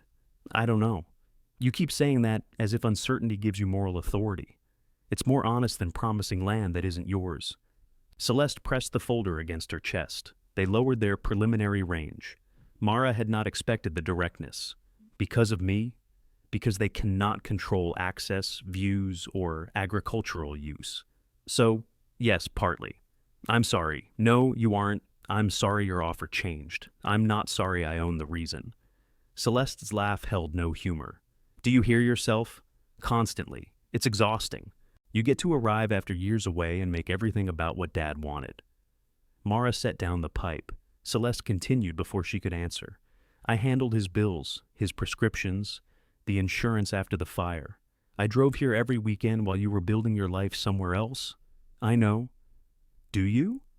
"Because he asked about you every time. He never asked whether I was tired." Mara looked uphill toward the farmhouse windows. "I came back? For the funeral? For him?" Celeste's face stilled. "I was here 3 or 4 nights a week during his last year," Mara said. "More after the fire. I cooked. I cleaned the oxygen machine. I changed the bandages on his leg when he pretended the visiting nurse had done it. You lived in Sacramento." "I drove. No. He would have told me. He didn't." Celeste stared at her. The hurt moved across her face before suspicion covered it. "Why are you telling me this now? Because you keep using my absence as evidence. Why didn't you tell me then?" Mara thought of Amos asleep in the recliner, of the television turned low, of sharing toast over the kitchen sink without discussing old injuries because some piece could survive only if no one named it. "I didn't want our visits turned into a vote," she said. "A vote on what? Who loved him more?" Celeste stepped back. "You think that's what I would have done? I think it's what all of us did. You let me believe he died waiting for you." The words struck harder than accusation. "I didn't know you believed that. You didn't ask." Celeste walked away. Mara followed her as far as the service road. "Celeste." Her aunt turned. Tears stood in her eyes, but her voice remained level. "You had him when he was gentle enough to apologize," she said. "The rest of us got the years when he wasn't. He wasn't gentle. He was with you." "No. He just got tired faster." Celeste shook her head. "That isn't the same thing." She crossed the lawn and entered the house without looking back. Mara returned to the pump house. Eli had disappeared, leaving his tools arranged on the folding table and the repair invoice beneath a wrench so it would not blow away. She worked until the light thinned. The western block needed its burned wires removed before new growth could be trained. Mara cut and pulled until her shoulders ached. When darkness made the metal difficult to see, she finally put down the pliers. A faint hammering sounded near the lower row. She followed it. Grant stood between 2 vines with his suit jacket hanging from a post. He had loosened his tie and rolled his shirt sleeves. One of the old trellis braces leaned against his shoulder while he drove it deeper into the ground with the flat side of a sledgehammer. "You're doing that wrong," Mara said. Grant jumped. The hammer struck dirt. "I'm aware." "What are you doing?" "The end post was loose. It's burned through at the base. I discovered that." He had brought 3 replacement posts in the flatbed. They lay in the grass with a coil of wire and a toolbox. Mara looked toward the farmhouse. "Does Celeste know? Mom is drinking wine with Colin and describing you with medical terminology." "Which terminology?" "I don't think vindictive parasite is clinical. Depends on the insurance code." Grant wiped his forehead with his sleeve. "I told her you'd been visiting Grandpa." Mara's stomach tightened. "Why?"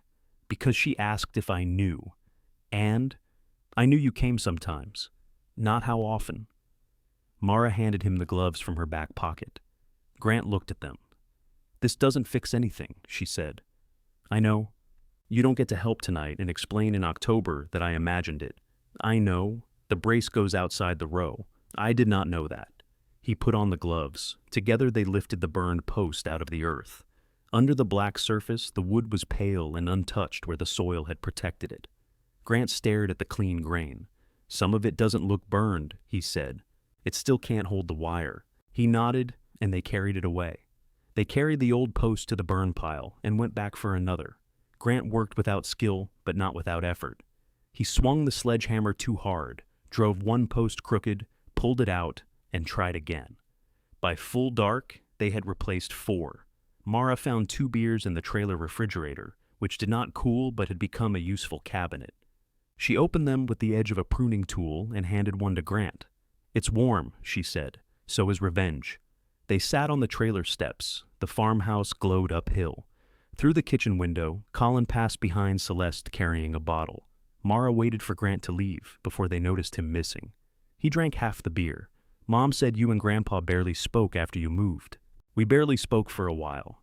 She said he kept trying and you ignored him. He didn't call me for 11 months. Grant peeled the label from the bottle. He told us he called. Maybe he did it silently. That's not funny. No. Grant rolled the paper into a wet tube between his fingers. I was angry at you. For leaving? For getting to leave. The answer shifted the shape of the conversation. You had your own apartment in San Jose, Mara said, that Mom paid for. I was working for her friend's insurance company and coming back every weekend because Grandpa needed help and Colin never answered his phone. I didn't know. You didn't ask. Celeste's words, now in Grant's voice. Mara looked at the blue strips visible in the truck's headlights. I thought you all wanted the Vineyard. I wanted him to stop asking what I wanted to do with my life, like every answer was wrong. He did that. He asked you differently. No, I answered louder. Grant smiled, then rubbed his palms together. Blisters had started beneath the gloves. When did you come back? He asked. About a year before he died. And neither of you told anyone. He didn't want Celeste managing it. Managing what? Us. He said she'd turn every dinner into a reconciliation ceremony. She would have. I know. Grant rested his elbows on his knees. You let us hate you because family dinner would be awkward? I didn't know you hated me. I didn't know you were here. They sat with the equal stupidity of that. At last, Grant held up the empty bottle. Student Council Recycling Program. Behind the trailer, he stood. I can bring the tractor Saturday. Why? Because you need to pull the old end posts. I can't pay you. I didn't ask you to. I'm not doing the free help argument again. You have that argument often? Recently? Grant considered her. Rent it from me for $1. Sign something if it helps. It does. That's deeply strange. It's organized. He left before Celeste came down the hill. Grant returned Saturday with the restored tractor on the flatbed. The machine's red paint shone so brightly against the Vineyard that it looked embarrassed to be there. He had also brought a typed rental agreement. Mara read it. You specified $1 per season, she said. I knew you'd try to return it tomorrow. You wrote that fuel is the renter's responsibility. I'm generous, not stupid. She signed. Luis watched from his truck. Amos would object to those tires. They're the tires Grandpa bought, Grant said. Amos often objected to himself through other people. Grant looked at Mara. Is he always like this? He's being charming. They pulled 42 burned posts before noon. Grant drove the tractor. Mara hooked chains around each base. Luis supervised while insisting he was not supervising. The work exposed the next problem. Dead wire ran through the rows in snarled lengths, some fused to the clips, some buried beneath fallen canes. Removing it by hand would take Mara weeks. You need workers, Luis said. I can't ask former employees to volunteer, then pay them? With what? Less money than the hospital pays you to fall asleep. Grant shut off the tractor. I can cover a crew. No, I knew that was coming. Luis addressed Grant. She will pay for everything twice if the second payment hurts more. That's unfair, Mara said. Is it inaccurate? She looked at the rows. A cleanup crew would cost nearly what she earned in 4 extra shifts, 4 nights under fluorescent lights, eating soup from a paper cup. Against that stood weeks of pulling wire alone, while new shoots tried to grow through it. "I'll pay 6 people for 1 day," she said. "Regular Vineyard rate, not family charity." Luis took out his phone.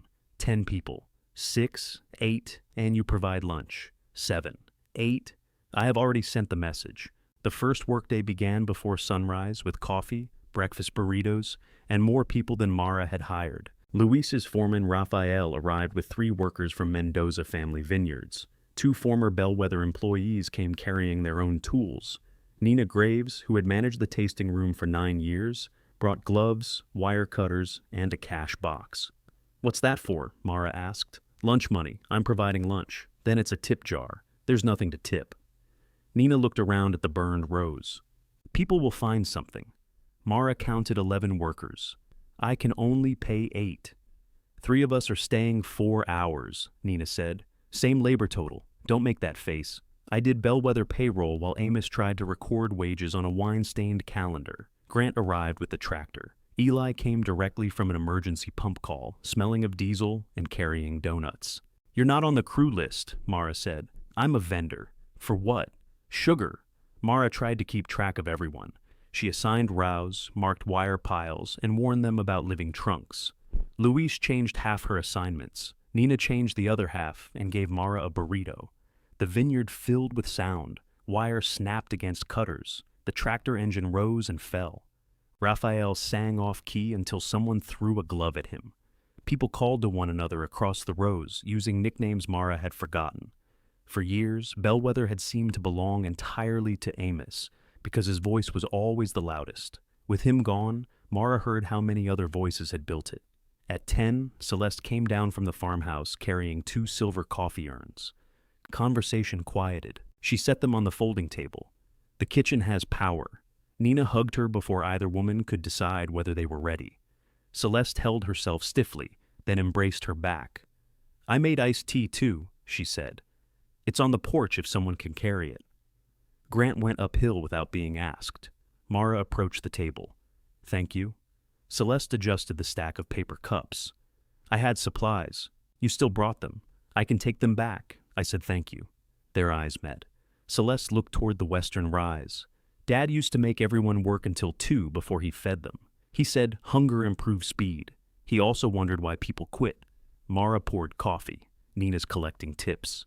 "Of course she is." A small smile passed between them and vanished. Celeste stayed for lunch. She sat beside Raphael on an overturned crate and argued about whether Amos's chili had contained cinnamon. Grant produced the old recipe from his phone. Colin did not come down, though Mara saw him once at an upstairs window. By late afternoon, the western block stood cleared. The living trunks no longer disappeared beneath tangles of dead wire. New trellis posts defined straight lines across the slope. The result was not pretty. Most spaces remained empty, but the block looked cared for. Mara paid every worker in cash envelopes Nina had prepared. When she reached Raphael, he counted his bills and returned $20. "You stayed all day," Mara said. "I broke your shovel. That shovel was older than both of us. Then buy at a funeral." He put the money in Nina's cash box and walked away. The box contained $186 in tips, enough to cover lunch, fuel, and part of the next workday. Mara looked for someone to argue with, but Nina had already driven off. Eli remained to coil hoses. "You could say thank you to an empty parking area. It wouldn't listen. That would be new for you." They worked side by side as the shadows lengthened. Eli's shoulder brushed hers when they lifted a pipe. "Dad's surgery is Tuesday," he said. He agreed. I told him they'd reassign his date if he canceled. He thinks another man stealing his operating room is a personal attack. Use what works. I may need help explaining the discharge instructions. I can do that. I can pay you. Mara looked at him. He raised both hands. I knew the language. Coffee, real coffee. Hazelnut, don't ruin this. After Eli left, Mara made one final walk through the cleared block. Loose wire remained near Amos's marker, half buried in the ash. She hooked it with a gloved hand and pulled. It held beneath a burned trunk. Mara braced one foot and pulled harder. The wire came free with a metallic shriek. Something green snapped. She froze. The chute beside Amos's marker lay against the dirt. severed just above its lowest bud. One of its 4 leaves was pinned beneath the wire she had dragged across it. No. Mara dropped to her knees. She lifted the cane carefully, as if the break might close if she aligned the edges. The stem bent where living tissue had torn. Clear sap shone at the wound. All day, 11 people had worked around it. Mara had marked it, protected it, built the entire western block around the fact of its survival. Then, alone after everyone left, she had destroyed it in one tired motion. She sat beside Amos's marker with the broken cane in her lap, the tip jar money pressed against her pocket. New posts stood straight down the hill. Water moved through the repaired line. Every practical thing she had accomplished remained true. None of it reached her. "I'm sorry," she told the marker. The words were too small for the empty space. Darkness gathered between the rows. Mara stayed there, holding the first green thing the vineyard had given her, until she could no longer see its leaves. Mara carried the broken shoot to the trailer, as though temperature, movement, or breath might injure it further. Under the weak ceiling light, she wrapped the stem in a damp paper towel and placed it on the counter. Then she called Luis. No answer. She called again. On the 3rd attempt, he picked up. Someone should be dying. "I broke it." "What?"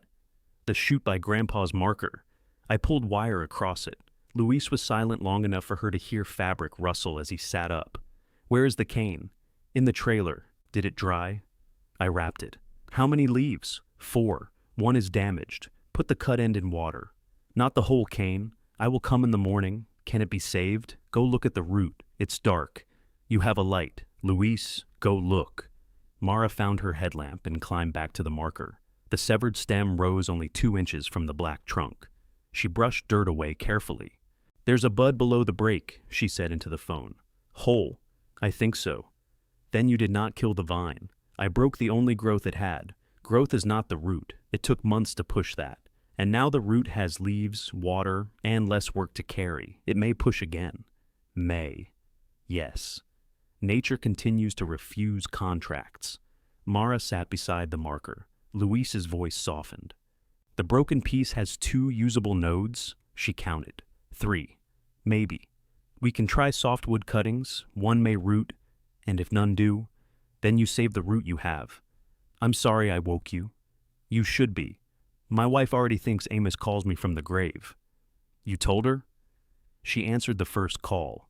Mara pictured Elena Mendoza handing over the phone with the patience of someone who had endured 40 years of vineyard emergencies. "Go sleep," Luis said. "You are more dangerous tired, I noticed." In the morning, Luis arrived with a plastic propagation tray, a bag of perlite rooting hormone, and Elena's complaint written on a note. "Next time. Dead people call after 10, they leave a message." Mara taped it inside the trailer. Luis cut the broken cane into 3 sections, each centered around a node. The damaged leaf came off. He trimmed the others to reduce water loss, dipped the stems, and settled them into damp medium. "Too much leaf, they lose moisture," he explained. "Too little, they cannot feed themselves. Keep them humid, bright shade. No direct afternoon sun. They look butchered, they look prepared."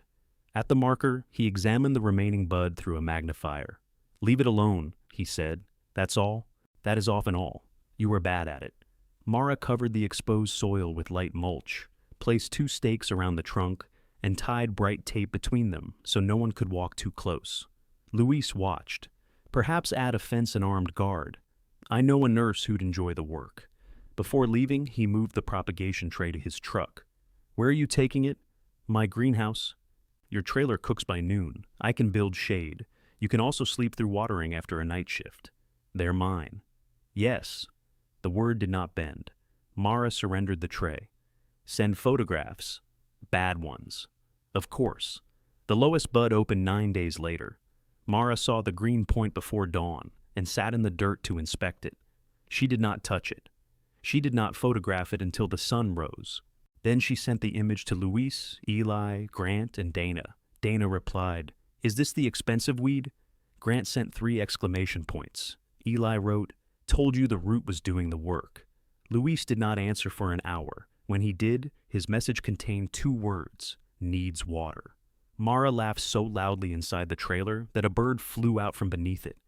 Martin Shaw's shoulder surgery happened the following Tuesday, after 2 cancellations and 1 attempt to leave pre-op because the hospital television did not carry a baseball game. Eli called Mara from the recovery floor. He says the surgeon stole his watch. Was he wearing one? No. Then anesthesia is working. Can you come by tonight?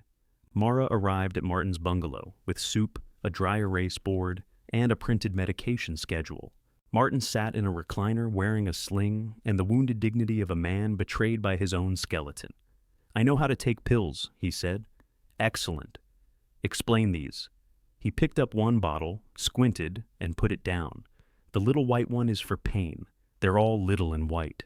That seems irresponsible. Eli stood behind the recliner, rubbing both hands over his face. Mara wrote the medication names and times on the board, then drew a box beside each dose. When you take one, check it off, she said. If there's no check, don't guess. Ask Eli. I ran a pump business for 37 years, and now a pump business can follow a chart. Martin looked at her more closely. You're Amos's girl. Mara, I know your name. I was identifying the problem. Eli groaned. Dad. Martin smiled. She used to follow that old man through the vines carrying shears bigger than her arm. I was 19 the last time you saw me. Still too small for those shears. Mara set the soup on the side table. You still owe Luis $40. Martin's eyes brightened. He remembered? He says there's interest. The bet was whether Amos would admit Luis's graft took better. Who won? Luis. Which is why I didn't pay. That isn't how bets work. It is if the outcome threatens a friendship. Eli looked at Mara. Do you see what I inherited? Mostly accounts receivable. They stayed until Martin took his medication and ate half the soup. Mara returned the next evening after work because Eli had an emergency call. She changed Martin's bandage, made him walk to the kitchen, and listened while he explained every pump failure Bellwether had suffered since 1988. When Eli came home, he found them arguing about Amos's irrigation schedule. You don't have to keep doing this, he told Mara on the porch. I know. I can pay, she pointed at him. Coffee, he corrected. Real coffee. You can fix the trailer faucet. It leaks. That is dangerously close to plumbing. Stay within your limits. He smiled. The porch light caught the tiredness beneath his eyes. Mara? What? Thank you. She let the words stand without converting them into debt. The hottest weeks passed. The Western Bloc held. Not every root responded. 22 died despite water. 11 produced weak shoots Luis advised removing, so the roots could rest. Mara learned to stop interpreting every loss as a verdict. Grant came after work twice a week, usually without telling Celeste. He repaired wire, drove the tractor, and brought food too elaborate for the trailer's single burner. Once he arrived with mushroom risotto in a copper pot. Did you make this? Mara asked. I own a lake cabin jointly with Colin. I contain mysteries. You ordered it. I plated it. By late August, the rows were green in broken sections. New shoots climbed fresh wire. Empty spaces remained, but the living vines had begun to define the block instead of the dead ones. Luis sent a photograph from his greenhouse. One cutting from the broken shoot had rooted. Fine white threads showed against the side of its small black pot. Mara saved the photograph in 3 places. Celeste did not come down after the workday. She left operational records in sealed folders on the trailer steps and communicated by brief messages about boundaries, utility access, and survey appointments. Mara replied just as formally. Their politeness became a locked door neither wanted to admit existed. The Holloway Ridge vehicles returned twice. They stayed near the farmhouse. In October, Celeste asked Mara to meet at Amos's marker. The day was cool enough for a jacket. The western leaves had begun turning gold along their edges. Beside the stone, the first vine's second shoot stood 18 inches tall, trained between 2 stakes. Celeste carried the original purchase offer in a new folder. You left yours under the marker, she said. Mara glanced at the loose stone. You found it. I came to bring flowers. There were none now. Celeste held out the folder. Diane needs an answer. Their option on the house expires Friday. Mara did not take it. The season is over, Celeste said. Not until dormancy. Dad always called harvest the end. There was no harvest here.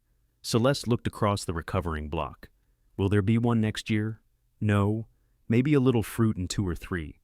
And enough to support this property? not for longer than that. Then what did the season prove? Mara considered the question. It had proved that 87 promising roots could become 54 living vines. That water cost more when carried by hand. That one broken shoot could become a root in a greenhouse and another shoot in the ground. That Grant knew how to cook, Louise knew how to forgive without admitting it, and help did not always leave fingerprints around her throat. It proved, "I want another season," she said. Celeste closed her eyes briefly. "Holloway will reduce the offer again or walk away." "I know. You'll keep the land, even if nothing comes of it. Something already has. That isn't an answer I can use. It's the only one I have." Celeste pressed the folder against Mara's chest until Mara took it. "I hope this becomes enough for you," she said. She walked back to the farmhouse. The first rain began before she reached the porch. Mara stood beside Amos's marker while drops darkened the dry earth. Below her, the new shoots shook under the water, their leaves bending but holding. She opened the folder. Celeste's offer had increased slightly. Mara closed it again and sheltered it beneath her jacket as she walked downhill. It was still someone's careful work, even if the answer was no. Mara stopped at the farmhouse instead of returning to the trailer. Celeste opened the door before she knocked. Her gaze dropped to the dry folder beneath Mara's wet jacket. "I'll tell Diane no," Mara said. "That isn't necessary. It is if you're still waiting. I understood you at the grave." Rain ticked against the porch roof. Behind Celeste, towels covered the floor beneath two windows. Water had begun to leak through the old frames. Mara held out the folder. "I'm sorry it affects your offer." Celeste did not take it. "Holloway isn't going to buy the house alone. They might. They won't." Diane called while we were on the hill.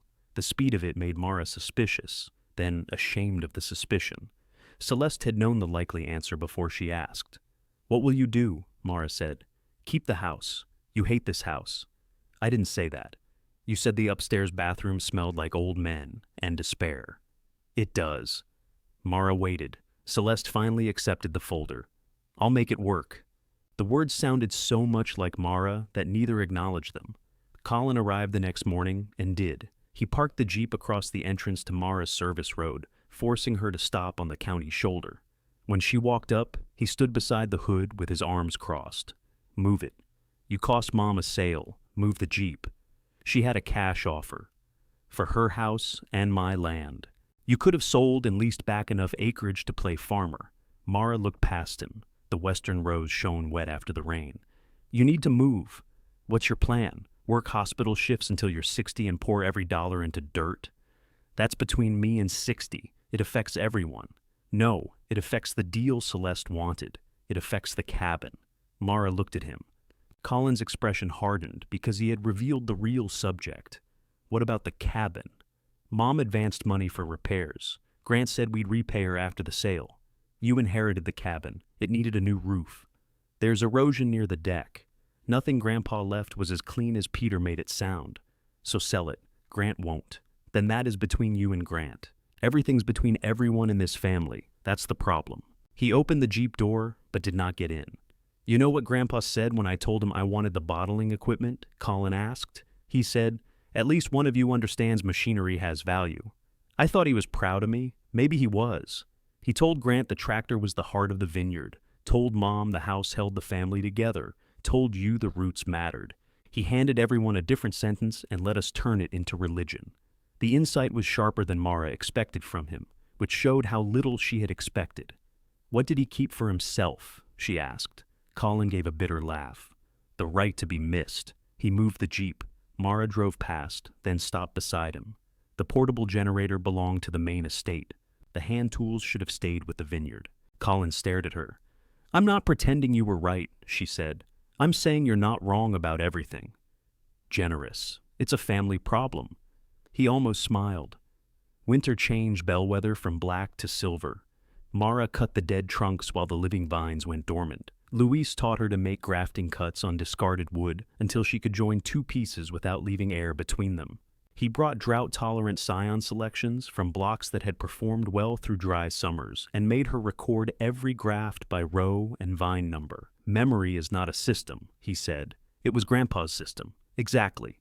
The rooted cutting from the first shoot remained in Louise's greenhouse through winter.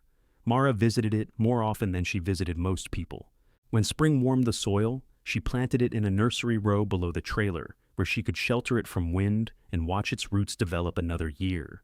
The original vine beside the marker pushed 2 canes. Mara kept one. Balance, Luis said. Which one? The stronger. They're equal. Then choose. She chose the cane facing east because it would be easier to train. Luis said nothing, which was how she knew the answer satisfied him. The work expanded only when the system could carry it. Mara restored 3 acres the second year, 5 the third.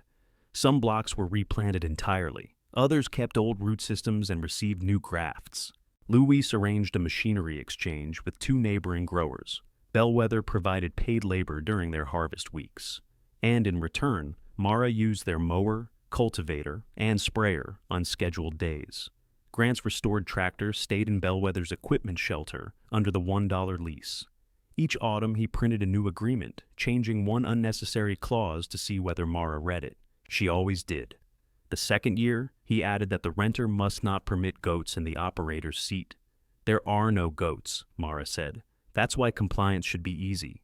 The third year, Mara added that the owner was responsible for delivering 1 mushroom risotto per quarter. Grant initialed the change. The farmhouse grew quieter. Colin sold most of the bottling equipment, then blamed Grant when the money disappeared into cabin repairs. Grant wanted to rent the cabin. Colin wanted to sell it. Their arguments arrived at Bellwether through slammed doors, clipped phone calls, and Celeste's habit of walking the lawn after dark. The Holloway Ridge deal did not return. Celeste took consulting work with a hotel group in San Francisco and spent 3 days a week away. The farmhouse roof needed repair. Insurance premiums rose after the fire. She never asked Mara for money, and Mara did not offer what she did not have. They developed a careful peace. Celeste brought copies of records. Mara delivered coffee when contractors worked on the roof. They discussed irrigation easements, road maintenance, and weather.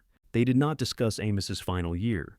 Eli repaired the trailer faucet, then the roof, then refused to repair the refrigerator because some deaths are natural. Mara bought a used one. Their repayment arrangement lasted 14 months instead of 12. She missed 1 payment after the hospital reduced overtime. Eli circled the late fee on the invoice and wrote, "I have purchased the promised coffee. It was terrible." She paid the missed installment 2 weeks later. When the final balance reached 0, Eli brought the receipt to the Vineyard. Mara read it. "You misspelled satisfaction. I'm a plumber, pump technician. Now that you've paid me, I can be honest." She folded the receipt and put it in her pocket. "Does this mean we stop speaking?" "I was hoping it means we start." They were standing behind the trailer in the smell of cut grass and hot metal. Eli looked nervous, which Mara had never seen when he handled electricity, collapsing trenches, or Martin. "We've been speaking," she said. "You know what I mean." She did. "I'm bad at arrangements without payment schedules. I noticed. What if I need terms? Then we write them. What if I change my mind? Then we cross something out. What if you do?" Same pen. Mara kissed him before she could convert the moment into administration. It was not a dramatic kiss. Eli's cap bumped her forehead, and Mara laughed against his mouth. He took the cap off, dropped it, and kissed her again. From the western rise, Louis shouted, "Waterline!" They separated.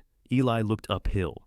He has extraordinary timing. He's been practicing for 60 years. The third spring brought the first real fruiting canes. Luis advised removing most clusters so the young vines could put strength into roots. Mara walked every row with thinning shears, cutting away fruit she had waited years to see. "It feels criminal," she said. "It is arithmetic. You hate joy. Joy is easier to carry when it is not attached to a weak trunk." She left a small crop in the strongest western rows. If weather held, it might produce enough for a test lot rather than commercial release. Weather did not hold. The frost warning arrived in April, after an early warm spell had pushed tender growth across the block. Forecast temperatures dropped from 34 degrees to 28 in a single update. Mara stared at her phone inside the trailer. At 28, new shoots could die. At 26, developing clusters could be lost. The western slope collected cold air near its lower edge, exactly where the strongest fruiting rows stood. She called Luis. "I saw," he said. "What can we do? For 5 acres? Protect the most advanced rows. Your pump cannot carry overhead sprinklers across everything. I can haul water. Not enough. Orchard heaters? After the fire? The question went quiet between them. Mara looked through the trailer window at the blackened trunks she had preserved along one memorial row. She could still smell smoke on damp mornings, though Eli said it was memory. I can do heaters, she said. You need people. Mara sent messages to everyone who had worked the first cleanup day. She offered the regular night rate and expected 4 replies. 17 people came. Grant brought the tractor and a trailer of rented heaters. Raphael arrived with wind machines borrowed from a pear orchard. Nina set up coffee beside the pump house. Dana came directly from the hospital, wearing scrubs under her coat. Celeste walked down from the farmhouse carrying blankets. Even Colin arrived in the Jeep with the portable generator he had inherited. He unloaded it without comment.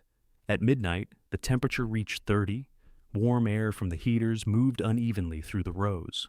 Frost began whitening the grass beyond them. Mara walked the western block, checking leaves, fuel, water pressure, and the nursery vine below the trailer. At 2, the wind machine nearest the lower rows stopped. Raphael opened the housing. Belt.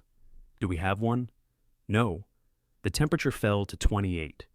Eli knelt beside the machine with a flashlight. Grant brought tools. Colin held the light and was told repeatedly that he was holding it wrong.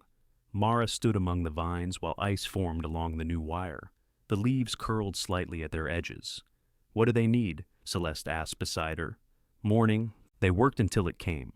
At sunrise, the western rose glittered white. No one celebrated. Frost damage did not reveal itself at once. The leaves had to warm before they showed what the cold had taken. Mara walked to Amos's marker. The original vine stood beneath a cloth cover, its canes cold but green. Below her, 17 adults waited among the rows, hands wrapped around paper cups. The sun reached the first leaves. They darkened. Some softened into water-soaked brown. Others lifted toward the light. The frost took 37% of the new growth. Luis made Mara wait 4 days before pruning anything. She walked the rows each morning, watching damaged leaves collapse and healthy ones harden beneath the sun. Do not cut because brown is ugly, he said. The vine decides what it no longer needs. You've been waiting years to say that to me. I could have said it the first day. You did, in 12 less useful ways. Secondary buds opened along several canes. Some carried tiny clusters. Most did not. The strongest rows retained enough fruit for the test lot, though the crop was smaller than small. Mara paid every person who had worked the frost night. Nina returned her envelope unopened. Mara drove to her house and pushed it through the mail slot. The next morning, the envelope appeared beneath the trailer door with a note. Tip jar. Mara carried it back. Nina's door opened before she reached the porch. They repeated the exchange until Nina threatened to report her for harassment. In the end, Mara accepted 4 hours of donated time and paid the other 5. People are allowed to give you something, Nina said. So I've been told. By exhausted people, I assume. Mostly. The surviving fruit changed slowly through summer. Green berries softened, then darkened toward purple. Mara measured sugar, acidity, and growth. She recorded heat spikes, water use, leaf condition, and every treatment. Bellwether no longer depended on one person's memory or moods. When Luis saw the binder, he flipped through several pages and said, "Too many notes." Mara took it from him. "That's the nicest thing you've ever said." He brought his refractometer twice a week as harvest approached. Mara owned one, but he distrusted it on personal grounds. "The reading is the same," she said, "today. Instruments do not become less accurate because you dislike the store. That store also sells decorative barrels. Unforgivable." Grant joined the sampling rounds after work. He ate the grapes instead of spitting them out and claimed this gave him a more complete understanding of ripeness. "It gives you a stomach ache," Mara said. "Knowledge has costs. You sound like Grandpa." Grant stopped chewing. The comparison no longer pleased or insulted any of them automatically. It simply required inspection. Sometimes he knew things, Grant said. Sometimes. Colin came to Bellwether less often. The cabin had been listed, unlisted, then listed again after a fight about price. He and Grant communicated through Celeste, even though both men complained that she interfered. One afternoon, Colin arrived while Grant was greasing the tractor. "I need to talk to him alone," Colin told Mara. "You're already talking to him." Grant slid out from beneath the machine. What? We have an offer on the cabin. We have an insult on the cabin. It covers what we owe Mom, and leaves nothing after repairs. Nothing is what we have now. Grant wiped his hands. I told you I'm not selling at that number. Colin looked at the tractor. Then, sell this. No, you use it here more than anywhere, because it's mine. So is half the cabin. Exactly half. Their voices sharpened with the efficiency of a practiced argument. Mara put down the sample bucket. Leave the tractor out of it. Colin turned to her. Of course you'd say that. You get free equipment while Mom carries the house and I carry the cabin. Grant carries the cabin too. Grant carries posts around your field and calls it a personality. Grant stepped forward. Mara got between them before either man could mistake old resentment for a plan. I pay for the tractor, she said. $1, Colin said. Grant set the price. If he takes it tomorrow, I replace it with a shared machine from Mendoza. Grant looked hurt. Mara ignored him. The tractor is not holding me here. The cabin is not stopping you from leaving. Decide what you want without making the vineyard responsible. Colin's eyes moved over the western rows. Fruit hung in loose clusters, uneven but real. You sound like him now, he said. Then you should ignore half of it and complain about the rest. A laugh escaped Grant. Colin fought his own, lost, and covered it with a cough. The fight did not resolve. It became smaller. They went inside the trailer and argued over coffee with the financial statements spread across the orange-flowered bench. Mara left them there. By evening, they had agreed to counter the cabin offer together. Before Colin drove away, he stood beside the nursery row. That's the broken one? He asked, the cutting from it. The propagated vine had grown into a sturdy plant with 2 canes. Its leaves were slightly darker than those on the original root near the marker. What do you do with it? Plant it somewhere permanent after dormancy. Beside Grandpa? There's already a vine beside Grandpa. Colin nodded as though this were an answer to something else. Harvest began at 4:30 on a cool September morning. Mara had 30 picking lugs, 8 workers, a borrowed flatbed, and enough nervous energy to power the pump without electricity. She checked the same row 3 times before Louise took the refractometer out of her hand. The sugar will not change because you threaten it. It could have changed overnight. It did. I tested at 4. You've been here since 4? I was avoiding Elena's list of house repairs. The first cluster came from the vine below Amos's marker. Mara held the stem while Louise cut it. The fruit was not perfect. Several berries were smaller. One had split, and the cluster weighed less than her phone. Louise placed it in the lug. That's it? Mara asked. Would you like music? Acknowledgement. I acknowledged it with shears. Grant had brought a portable speaker. He turned on a brass fanfare from an old movie. The workers applauded. Mara covered her face with both hands. Better? Louise asked. Much worse. They moved down the rows. By 8, the lugs were filling. Raphael called weights. Nina recorded them. Eli repaired one wheel on the flatbed after it began wobbling. Dana arrived after her shift, changed shoes beside the trailer, and picked for 2 hours without speaking more than 6 words. Celeste watched from the farmhouse porch. Mara waved once. Celeste lifted her coffee cup, but did not come down. The entire crop fit on one flatbed with room left over, 1,120 pounds.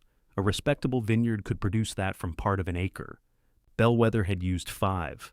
Mara stood beside the load, as if it were a parade float. What now? Grant asked. We take it to Luis's crush pad. I meant what happens to the grapes. So did I. At Mendoza Family Vineyards, the fruit went through a small destemmer Luis had cleaned for the test lot. Colin arrived in time to help.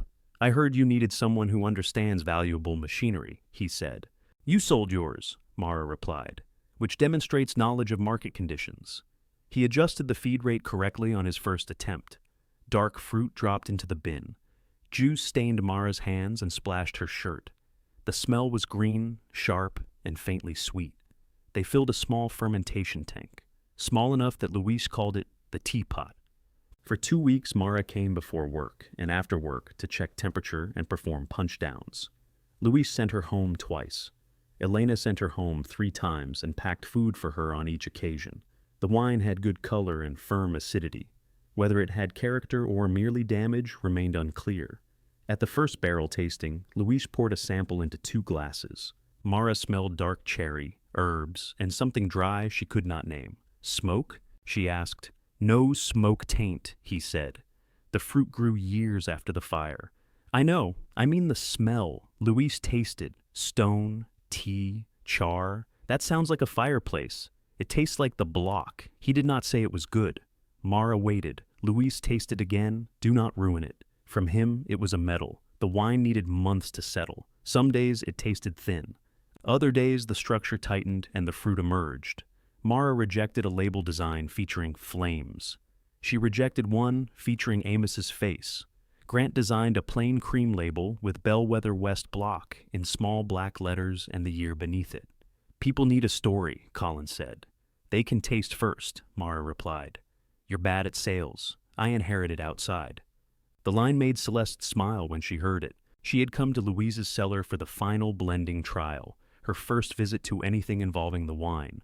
Mara handed her a glass.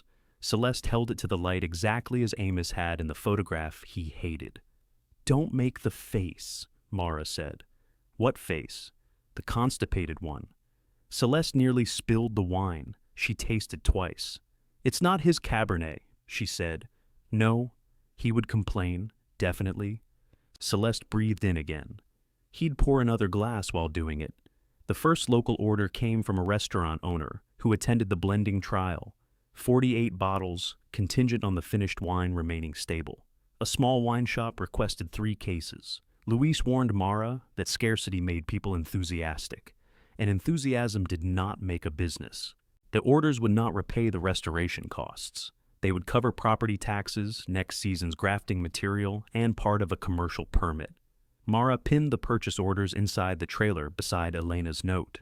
Celeste listed the farmhouse with a local agent after the roof repairs consumed the last of the estate cash. Without the vineyard or ridge access, the expected price was lower, she told Mara at the grave, where the two of them had somehow begun holding difficult conversations. I can't keep carrying it, Celeste said. Mara looked at the house. Do you want to? I wanted it when Dad had it. That isn't the same thing. No. They stood beside the marker. The original vine had gone dormant, its cane brown and hard against the wire. Did you plan this? Celeste asked. Not the wine. The rest of it. Making us watch the thing we laughed at become the only inheritance anyone talks about?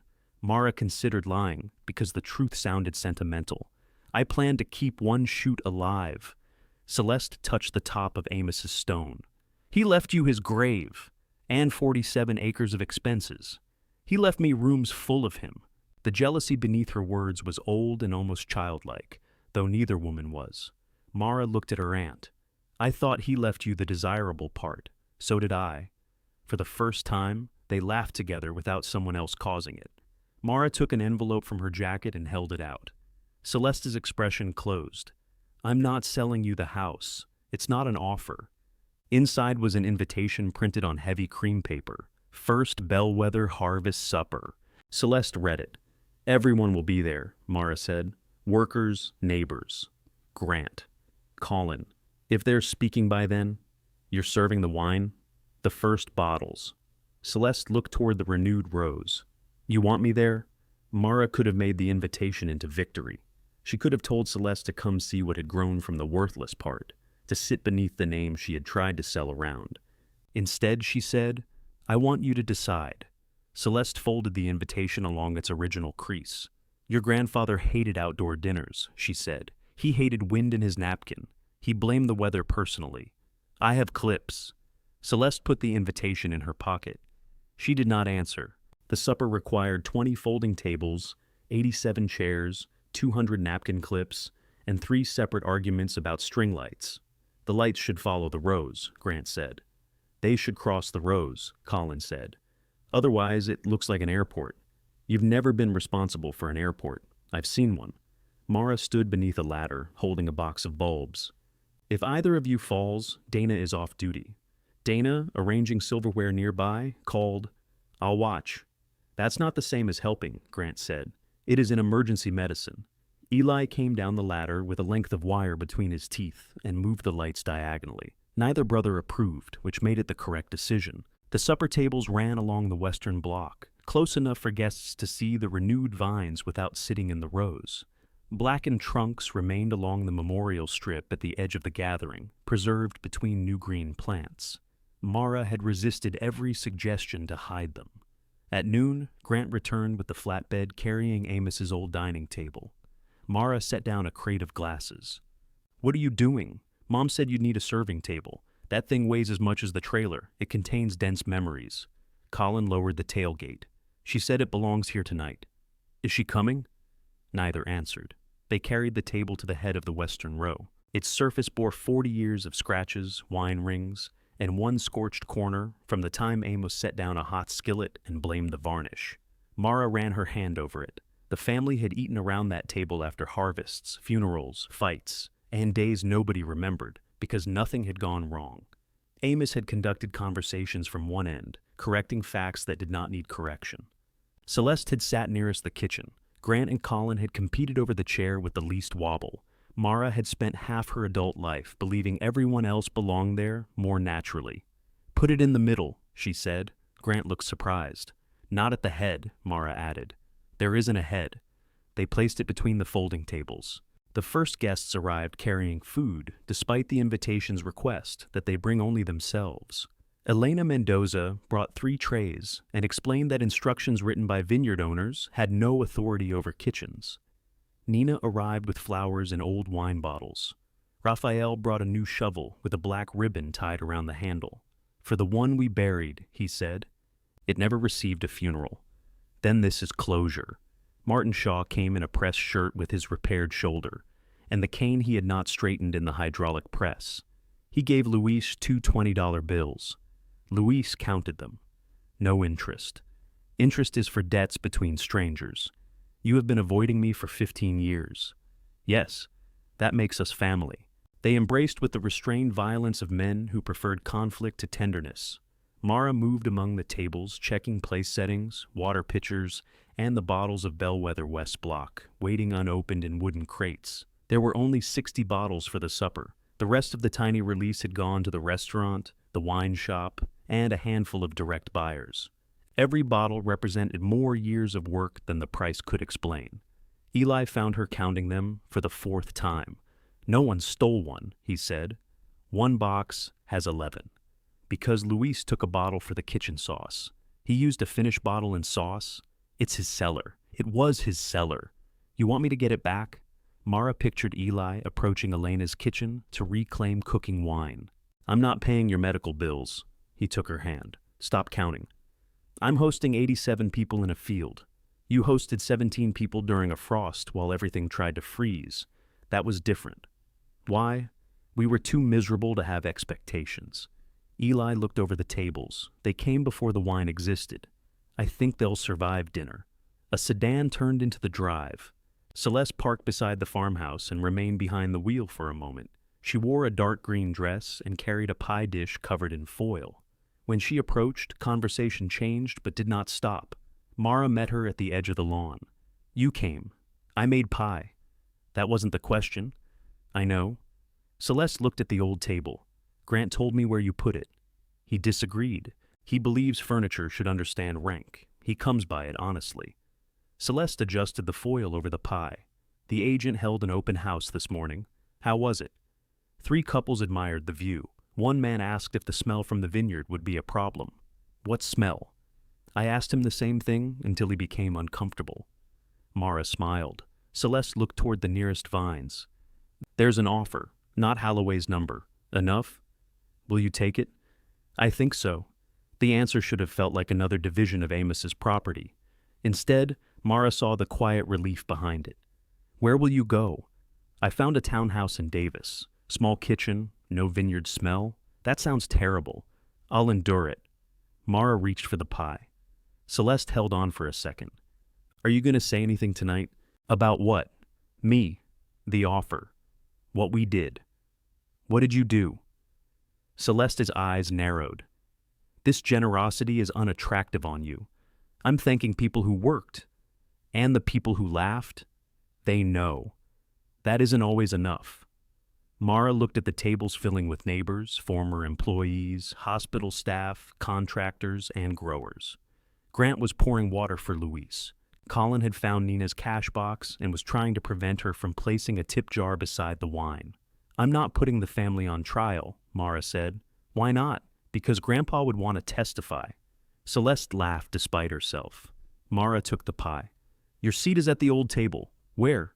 "Nearest the kitchen." "There is no kitchen. Elena's coolers." "Same danger." Celeste looked at her for a long moment. "Thank you."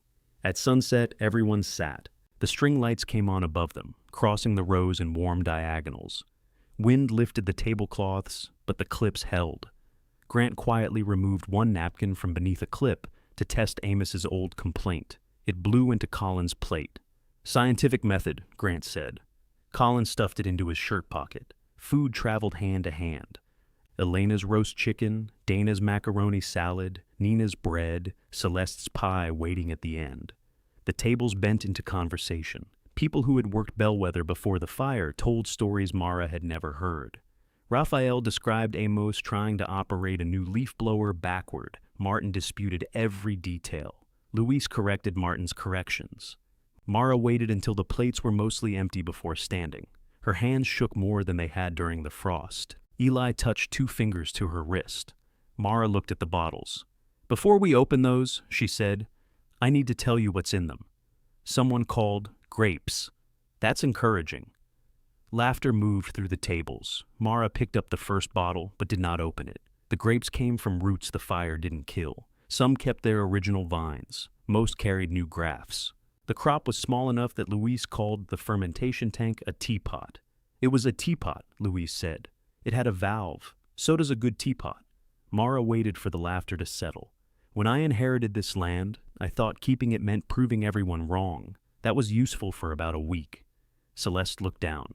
Then the pump failed. The pipes leaked. I killed an entire row by refusing to choose where the water had a chance. I broke the first new chute with my own hands. Every time I decided survival was something I could accomplish alone, the Vineyard corrected me. She set the bottle on Amos's old table. Luis taught me how to read the roots and graft what could carry something new. Eli brought the water back and wrote invoices mean enough to preserve my dignity. Grant repaired posts after dark when he wasn't ready to admit he cared. Colin knows more about machinery than any of us wanted to tell him. Nina, Raphael, Dana, Elena, Martin, and everyone here carried work that did not belong to them. She looked at Celeste. "My aunt kept the records, the stories, and a house full of a difficult man when the rest of us could leave. She brought coffee before we knew how to speak to each other." Celeste's eyes filled. Mara raised her glass, still empty. "Bellwether survived because many people carried it when one family couldn't. This wine belongs to that." For one suspended second, no one moved. Then Luis stood. "Open it," he said, "before the speech changes the acidity."